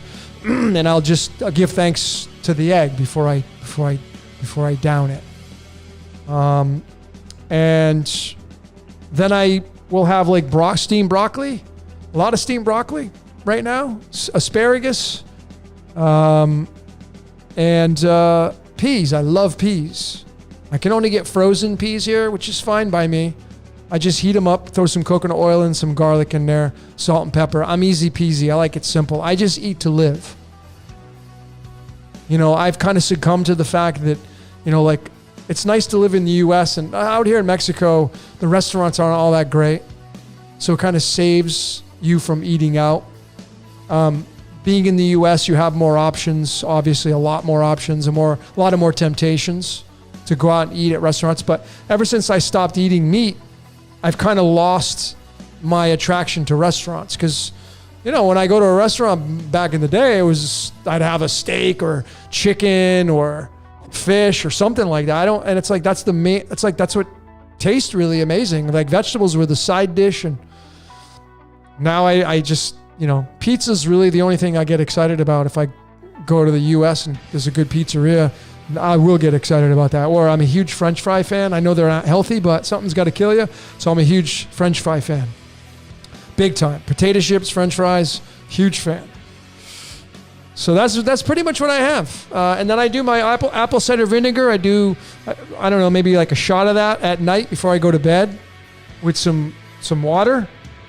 And I've been doing some turmeric powder. I do my my trace minerals. I just bought a red powder instead of green vibrant. So I got the red miracle powder. I've been doing that now. And then I do my probiotic. So that's what I do. What do I think about raw milk? I think raw milk is extremely healthy. It's got to be raw though. Goat's milk for some reason grosses me out. But the raw milk, no. Raw milk is extremely healthy. We were just talking about that with Micah Sky earlier tonight with the Syncretism Society.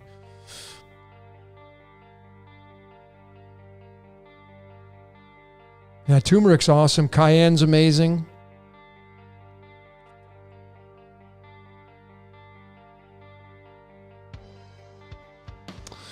How do I maintain my body weight with such low calories? I couldn't tell you that. I mean, I probably consume under 1,500 calories a day. I don't know. I work out 5 or 6 days a week. I know that has something to do with it. The repetition of that, consistency. I keep my muscles, I work out, and I don't lift heavy anymore because I really can't because of my injuries. And over the years I've been working out for over 30 years. So it's a long time, a lot of stress. I was much bigger 10 years ago, but this size of me now is what I'm left with. And I just go to the gym now and I do my 20 minutes of cardio on the stair mill. I do my, 3 miles of walking on top of that. And then I do my circuit training about 20 minutes and then I'm out of the gym. My workouts are 40 minutes tops, 45 minutes and I'm done. And I just keep my muscles toned. I think, the protein shakes, I do a whey isolate, nature's best protein shake, just with water. I don't do it every day, but it helps. I notice a big difference with that, with my, helping the hyperplasia, the enlargement of the muscle cells, and helping the recuperation and all that kind of stuff. But I'm definitely not anywhere near I was 5 years ago. 5 years ago, I was really tight and hard. I'm not as hard as I used to be because I'm not consuming what I used to consume anymore. My body just won't let me do it. My digestion, I can't handle the overload of heavy taxed meals these days. My meals, my body tells me they need to be very light. And again, I feel like, you yourself, you're being led to where your next stage in life is. So for me, I can go 2 weeks without eating if I had to. 3 weeks without eating, I can do it. I may not like it after a certain period of time, but I can do it. It's not going to rule my life. So if there is food shortages, if we're cut back on stuff, I'll handle it. Maybe I've been preparing myself for that. Maybe I've been eating like a bird now for a while. I'd rather sit down and eat an apple with some pistachios than cook, because I can just cut the apple up and just sit there and do what I gotta do while I'm eating. Like cooking, even steaming broccoli sometimes is like, oh God, I gotta cut the broccoli, and it's like even that I don't feel like doing. So, but that's how simple my life is.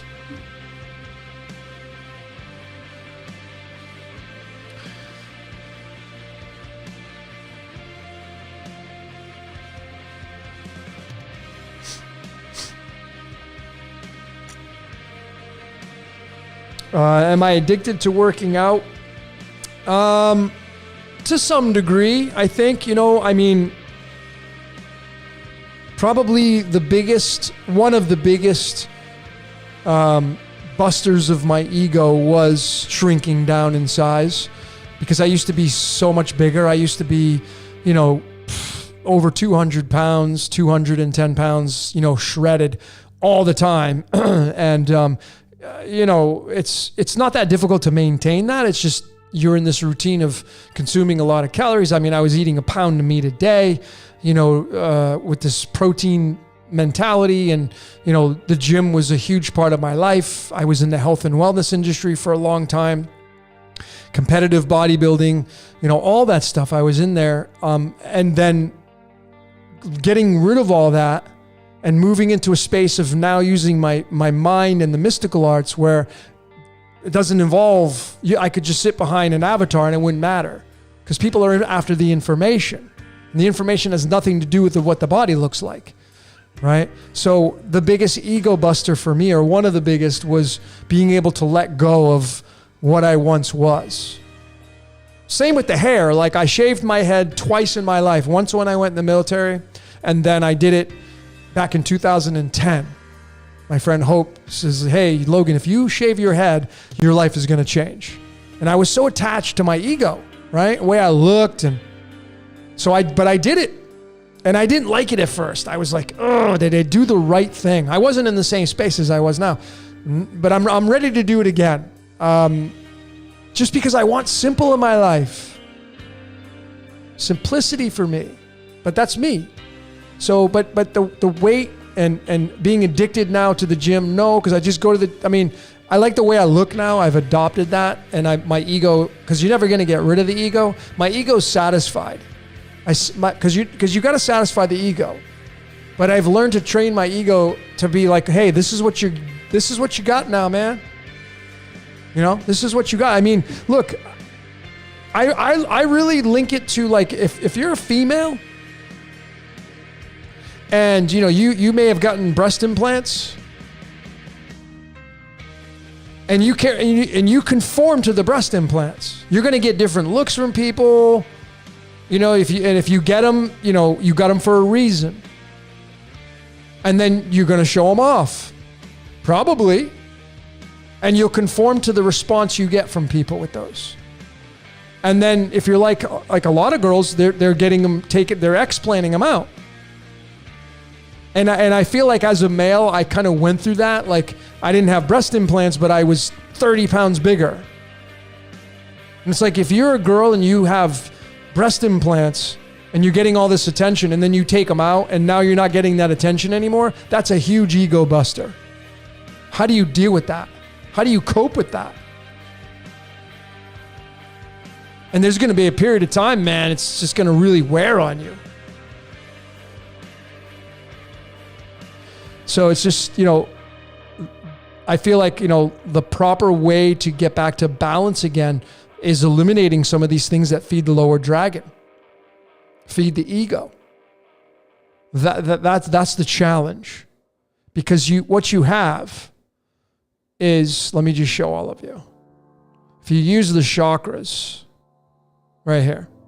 If you just use the chakras, see, this says it all right here.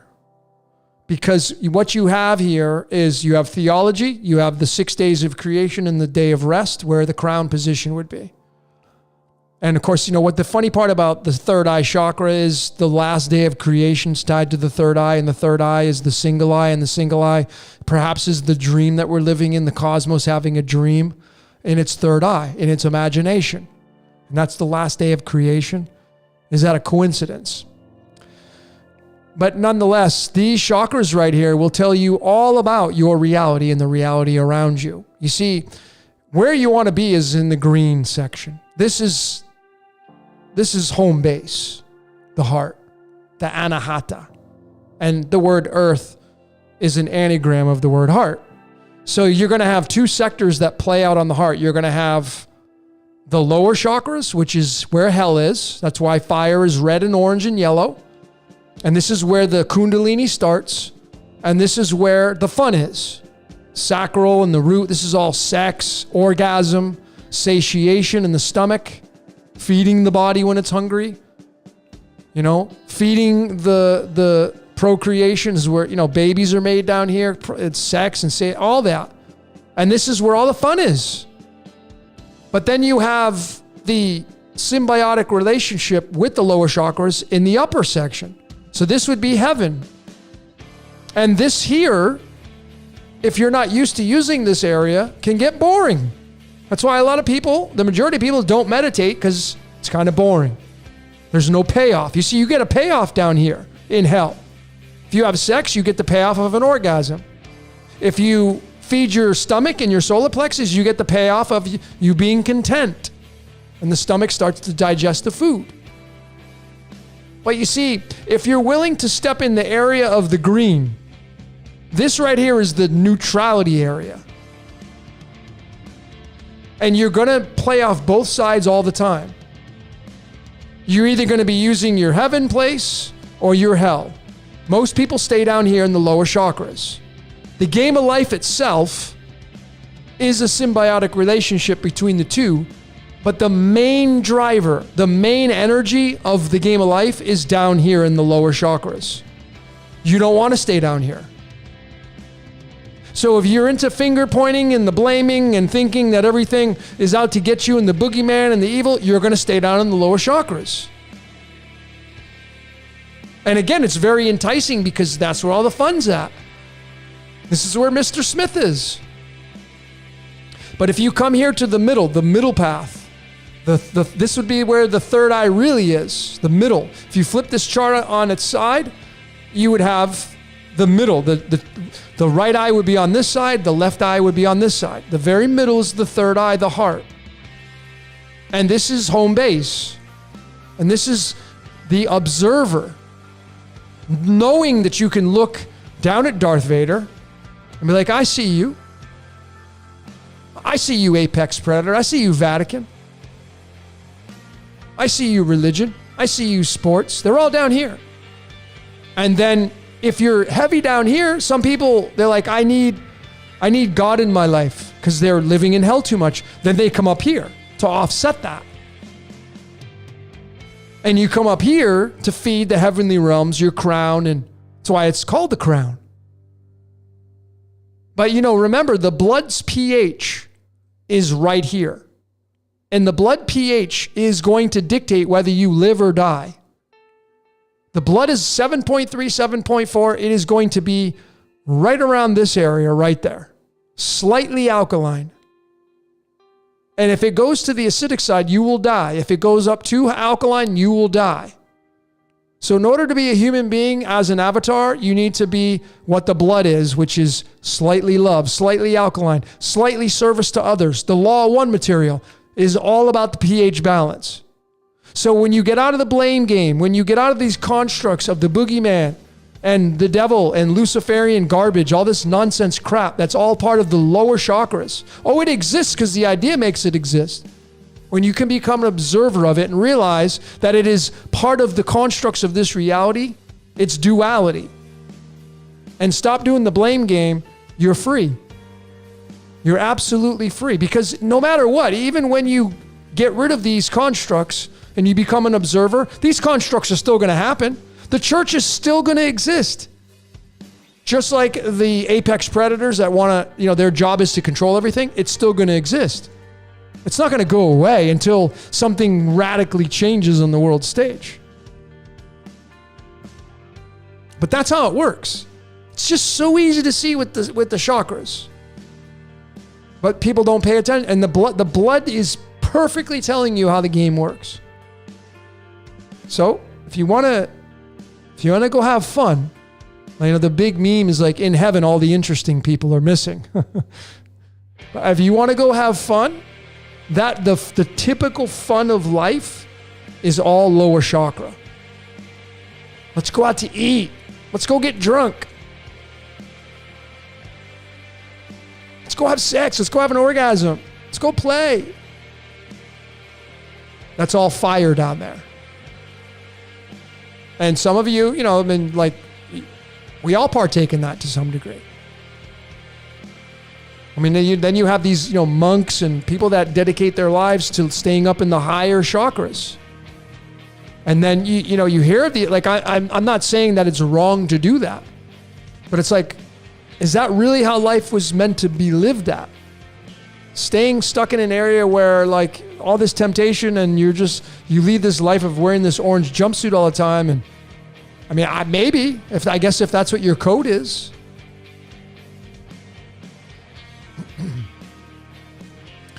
But anyway, ladies and gentlemen, let's get back into some of your comments here.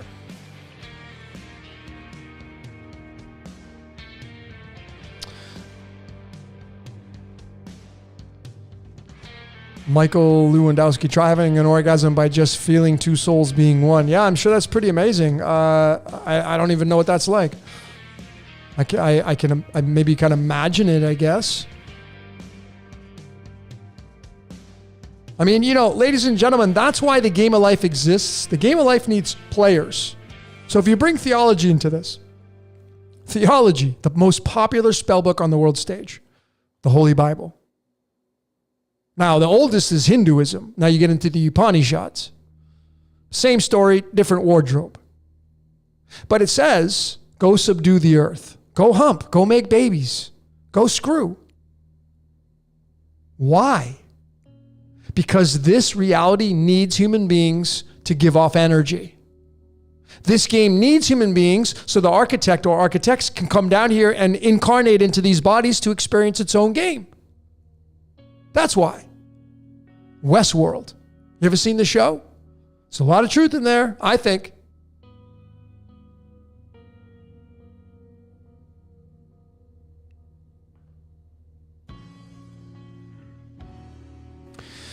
Do I watch any movies? Yes, I do. I love movies. I love shows. I'm a fan of, acting. There was at one point in my life, that was where I was going to go. And I didn't, but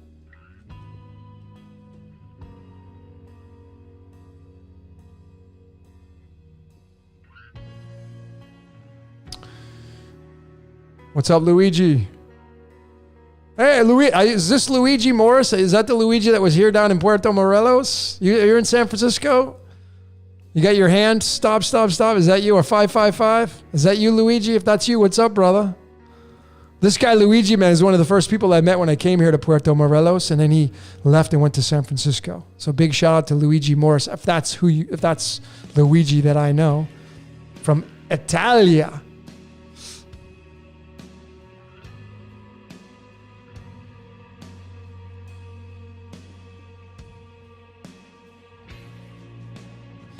The greatest mystery of all, Daniel. How do I drink apple cider vinegar without throwing up? Practice. Practice. If you can't drink apple cider, like first I pour a little bit in a glass and then I don't measure it out. I just whatever. And then I dilute it with water, and I really am trying to warm up to the taste, but it's still, after doing it all this time, it's still tough. Because it's straight up freaking acid, man. Apple cider vinegar is like an acid. It's a natural acid. So I'm not a fan of the taste of it, but if you can't drink it without throwing up, you should take it with food. Okay?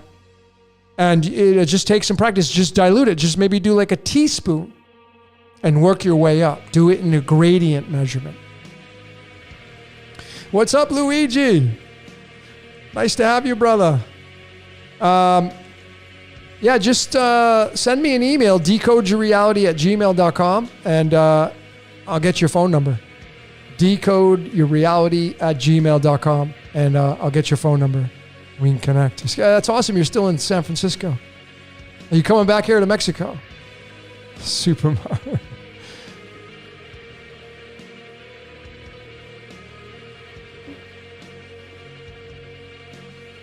That's funny. Daniel Leo, how about the Queen of Clubs card? Queen of Clubs card is powerful, man. Just tonight, Santos Bonacci, the great Santos Bonacci, my good friend. Do you want to talk about a wizard? Queen of Clubs. The Queen of Clubs is one of the cards tied to the operating system that runs this reality, which is tied to Jupiter. Santos has the Jupiter card.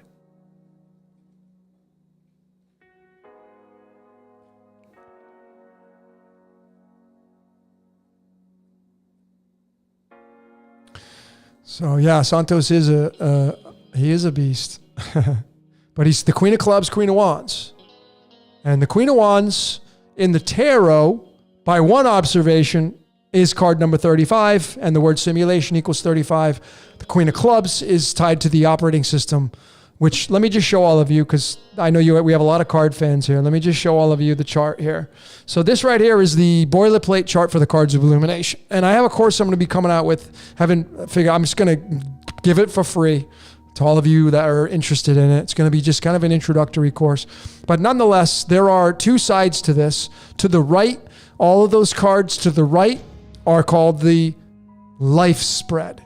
This is where your ego card will be. And then over to the left side is going to be the spirit side, otherwise known as your handler card. Like when you walk your dog, you're the handler of your dog. Well, what's walking you? It will be this card. It's the way your mind really works. Okay? So what we have here on this side, in the very dead center of this chart, is the Queen of Clubs.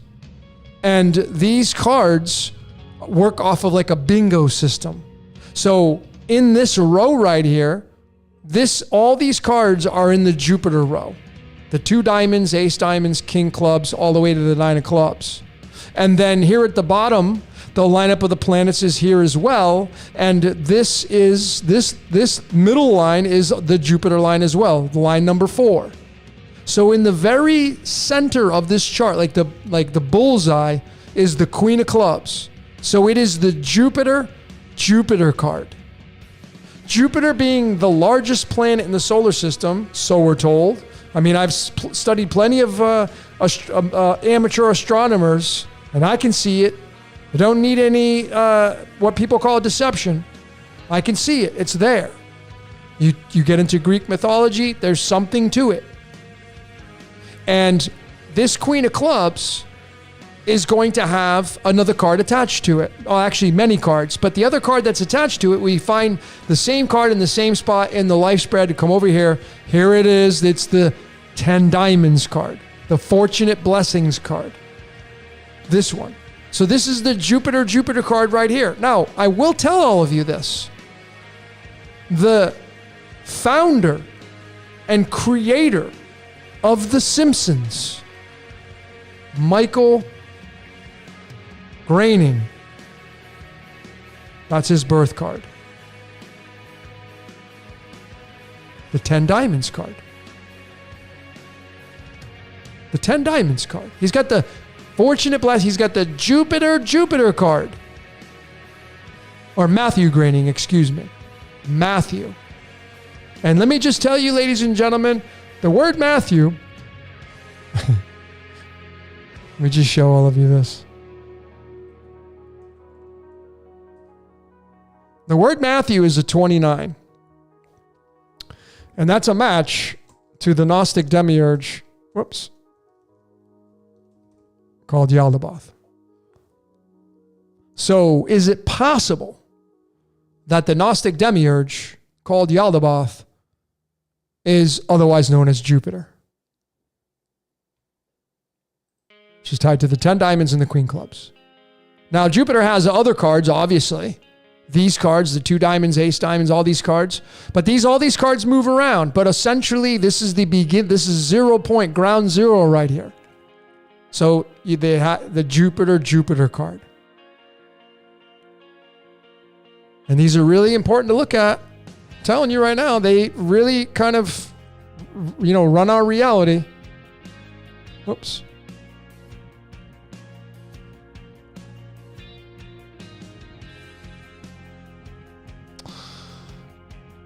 So, anyway, ladies and gentlemen, I hope that helped you out. The cards are amazing because, as most of you know, watching my decodes, I got over 300 videos now. Knowing that these cards are embedded into this reality and we live in a predestined script. So, whatever your higher self is telling you to do, and remember there's a gradient with that, because if you're living a life of lower chakra, well, your code that you're going to get will be coming through from a lower chakra perspective. When you're in a balanced state, your energy coming to you will be interpreted through a very observant, balanced neutrality state, like the way I'm in right now, what I teach. My way may not be your way. And that's the great part about life. Because if my way was the only way, do you know how boring life would be? Life cannot be just one way. It must serve the symbiotic relationship of good and evil. It must serve the duality of light and dark. As a matter of fact, if you think you're a light worker, great. Then my suggestion is you better make best friends with the dark, because without the dark, without the villains, you got no job. So if you want to be a light worker, okay. But you wouldn't have a job if it wasn't for the dark side. Not interested in that. I'm at a point in my life, I'm not interested in that game. I'm not interested in that, but that's me. My code says that game, hey man, even the game, the movie Tron, he even said, if you want to win the game, the way to win the game is not to play. Game's going to move on with or without you. If you study Jason from Archaics, his great voice, what value that he's added, our last podcast, what we just did with Syncretism Society, he even said it. Dude, you ain't changing the collective. You can go fight against the collective all you want. You am not going to change it. Good luck with that. Not interested in that. You ain't going to change it. It's already been written in the script to go a certain way. So if you really feel like, okay, I can see it that way. We live in a simulation. This reality is not real, and you got to know what that means. Just doesn't mean it's not real. You need to know what that really means. You're not moving it. You're not moving the collective. You ain't changing Christianity. You're not going to change the Baptists. You're not going to change Judaism. You're not going to change any of these archetypes. You won't change them. They're part of the script.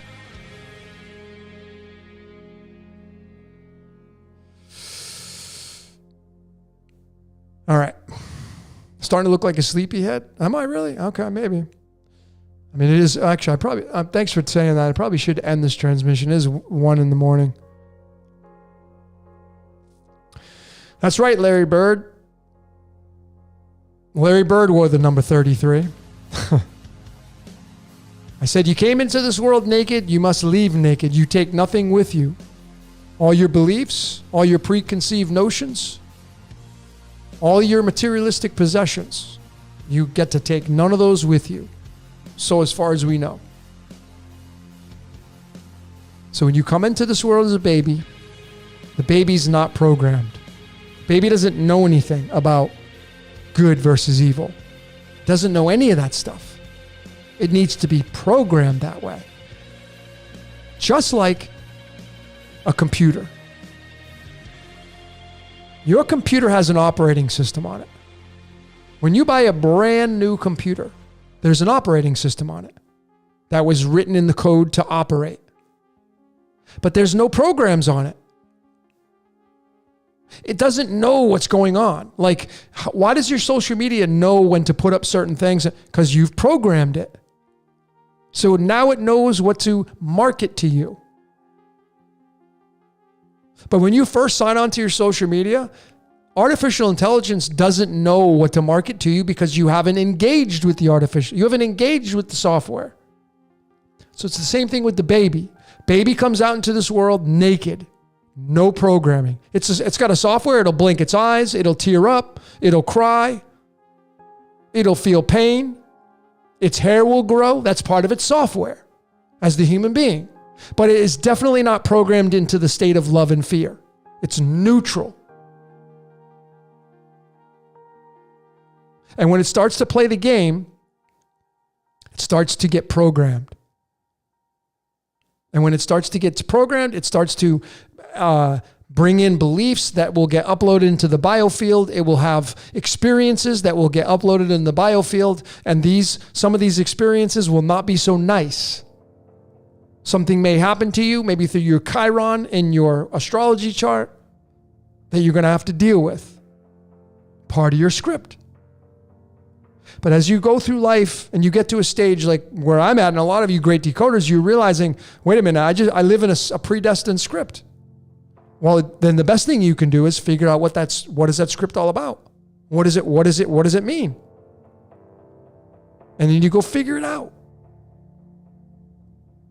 You go figure it out, along with decoding reality to figure out they're living in a script. They don't get a hall pass. From the predators to the prey, there's no hall pass for any of this stuff. It's all part of the script, all part of the ecosystem. So if you want to engage with the collective, the mainstream garbage, which in this dark age right now, it's all crap. Whether it's real, made up, it's an illusion, whether it's crisis actors or if it's really happening, if they pass a law or whatever, that's all garbage.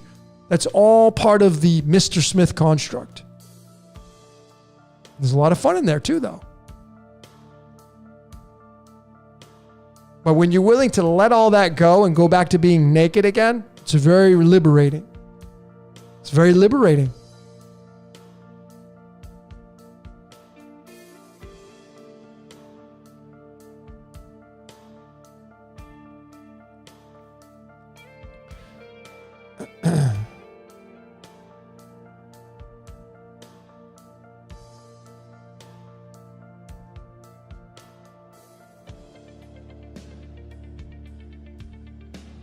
Still going, yeah. All right, well, I think I'm going to end this transmission, ladies and gentlemen. No card pulling tonight. I'm not in the headspace for that right now. But I appreciate each and every one of you for coming out. And if you just got one thing out of this, awesome. Thanks for being here. I'm sending a ton of, Caribbean, Mexican love and sunshine your way. Try to really get out there and create the life that you really want without any distractions. Create from a space of slightly love. Create from a space of unlimitedness.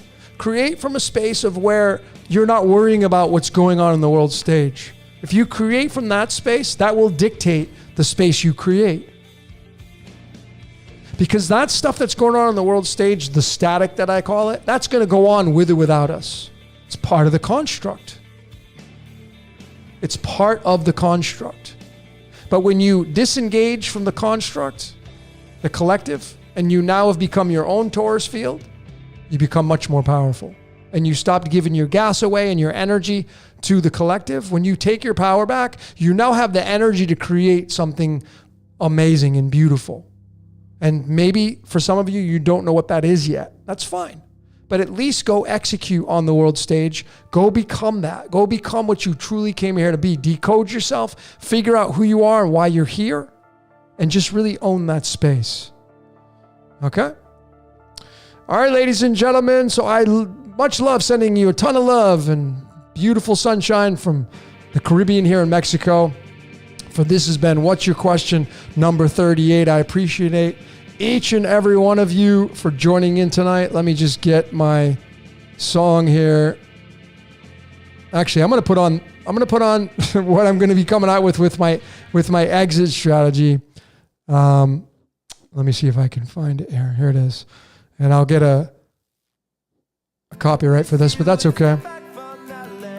But here you go, by Third Eye Blind. It's called Jumper, folks. Ladies and gentlemen, appreciate each and every one of you. Thanks for joining in. What's Your Question number 38? Until next time, we will see you later.